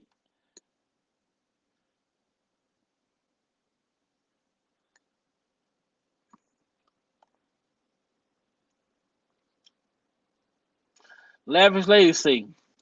I keep saying I believe God has him where he is now so that the evilness can be exposed, and once that's done, he will be released. I believe that. That's a great point, Lavish Lady Talk. That's a great point. Karma say, I do too, Vi. He doesn't deserve to be in the hellhole of lies and false narrative. These demons and Jezebel spill out their demonic mouth. Right, I agree. Linda said, I know he is. God got something good going to happen for him. Being stolen, being molested, and still being stolen, being molested, and he still hold on and going to get everything back double. Right. But they say, Linda, what they say, you get it back tenfold, right? You gonna get it back tenfold. I believe that brother gonna come out of there. He gonna come out of prison and become a billionaire. He gonna come out of prison and have so much money, he ain't gonna know what to do with it.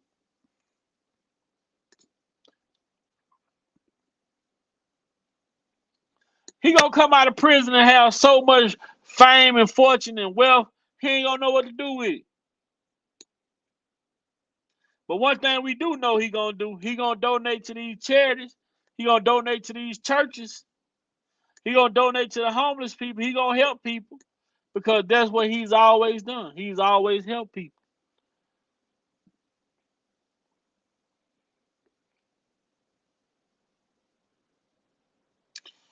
He's gonna come out new man. He's already a billionaire, most definitely. Billionaire in spirit, billionaire in life, and billionaire in every facet that you could possibly think about.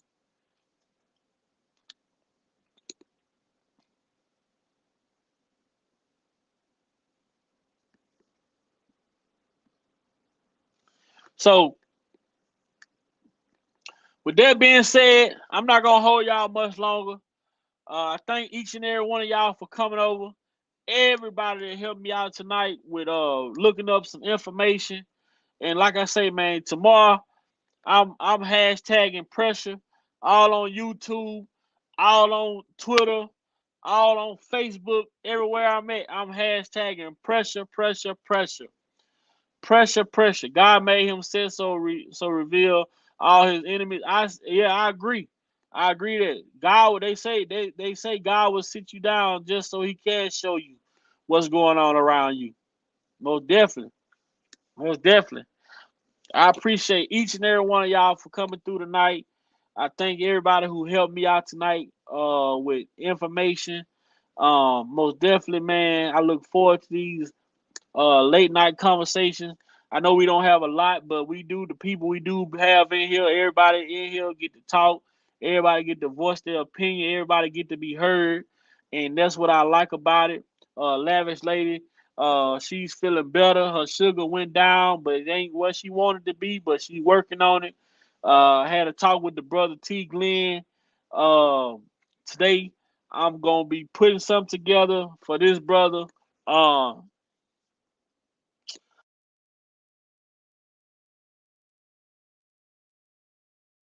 let him come up on a panel and tell us about his current situation. He's dealing with kidney failure, having to do dialysis, looking for a kidney right now. He has to do his. He said he has one more phase to go through before. He said he has one more phase to go through for him to start looking before they can start looking for him a match.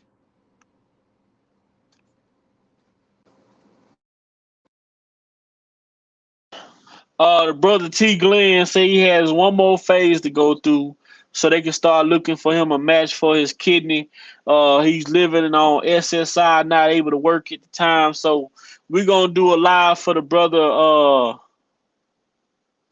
We're gonna do a live for the brother T. Glenn, and we're gonna let him come up and we're gonna let him talk about this kidney failure situation, some of the signs that we need to start paying attention to when it comes to preventative maintenance, when it comes to dealing with the kidney failure, and some of the results of the kidney, some of the results from the kidney failure. So we look forward to having T. Glenn on the panel to come up and talk about his situation, and try to send that brother a care package over there, send him, to help him out, because we all about family over here.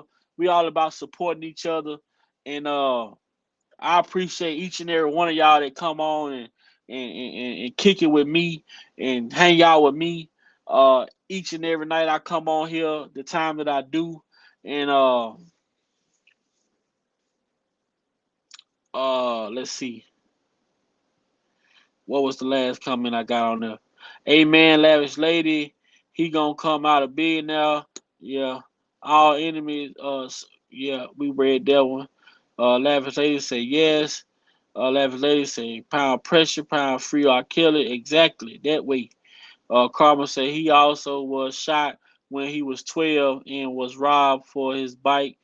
And years later, he did his 24-hour BT special appearance. And don't forget about his first girlfriend. The story that he talked about his first girlfriend being pushed into a drain and swept upstream, which she ended up drowning at 8 years old. His first girlfriend ever. At 8 years old, he witnessed his first childhood friend be pushed into a drain by some older kids and swept up the river and end up drowning at 8 years old. His first childhood girlfriend, Lala.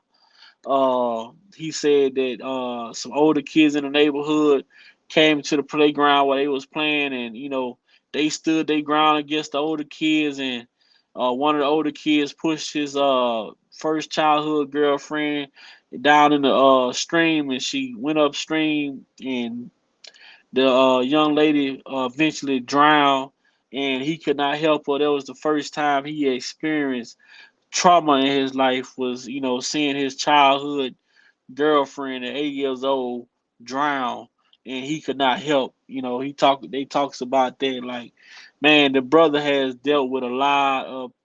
The brother Kales have dealt with a lot of situations. Man, that the average person probably would have been broke down by now. Uh, Watch Sony want him back. when he get out, man, Sony better go find. I heard they gave Azrael a publishing deal. They better go find her and make her sing. Really Karma, Destiny Shout. I did not know that he has been through so much. Yes, yes, he has been through a lot of shit, man. He been through. Kels has been through so much shit. It's ridiculous, bro. It seems like everything. Every time you think you done found out everything, then it's something else. You can't mess with God's child. No, you can't. Right, Linda. Let me see. Right, London, but hell, nah, fuck him all right. Yes, lavish lady, it's so heartbreaking. He's been through so much, but stays so strong. He's definitely anointed by God. Prayers for T. Glenn, most definitely. Prayers for T. Glenn, man. Me too. God bless him. I pray. I got lupus and diabetes. God bless him. We pray for him. We need to try and send him something. Yes. I think he said Sunday. T. Glenn will. I will try to have it set up for T. Glenn to come on Sunday.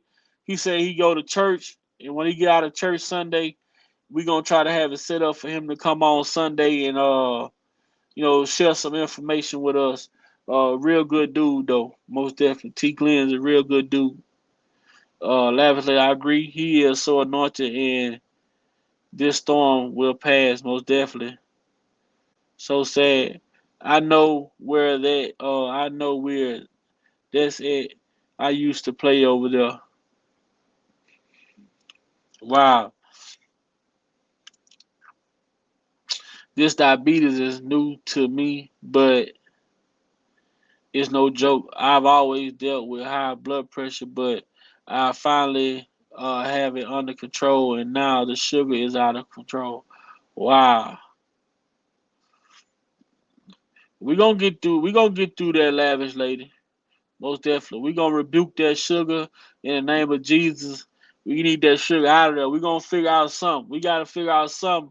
We gotta figure out some natural remedy, besides the medication that they give us, because I believe the medication is, the medication ain't to heal you from it, but to just keep it controlled. You know, uh, she's gonna be blackballed, right? I agree. He almost was paralyzed if they would have removed it, but the bullet's still in his arm, still to this day. Wow. So we praying for everybody over here, man. This family, I appreciate this family of people over here. Uh, cause I don't like medicine. I don't like medicine either. I don't take medicine. I use home remedies for just about everything. Like common colds or anything of that nature. I'm using home remedies. I'm using home remedies more than anything. But yeah. So we have T. Glenn on Sunday, speaking about kidney failure and dealing with kidney failure, some of the preventative actions we could take and things of that nature. And the brother, like I say, he's on SSI, and he used to be able to work doing and do things like that, but he talks about the dialysis, have him so weak, to where he's not able to do certain things that he used to do. But we're gonna pray that God bless this brother, and that he go ahead and get his dental X-ray so they can start looking for him a kidney. Um, Lavish lady, get yourself. We're gonna continue to pray for you. Linda, we're gonna continue to pray for you. We're gonna continue to pray for everybody within this family that we see on here, night in, night out. We're gonna continue to pray for Kels, his defense team, and all of the defense attorneys that's working to free these guys from this witch hunt of a charge and crime that they allege was committed. Um, Also, like you see going across the ticker, man. If y'all like to donate to the channel, Big Val Opinion, $ Big Val Opinion. If you like to donate, if you have any concerns or things that you want to voice your opinion about or talk about during the live, contact me at Big Vi opinion88@gmail.com. Like the stream, share the stream, and most importantly, subscribe if you haven't already. Subscribe to the stream. And for all the people who won gifts during the content giveaway, everything is being is everything is still in the process of being made. It's just the guy that I go through who's making the guy that I go through who's making the t-shirts. uh he said my order is coming up. So I had a couple orders ahead of mine.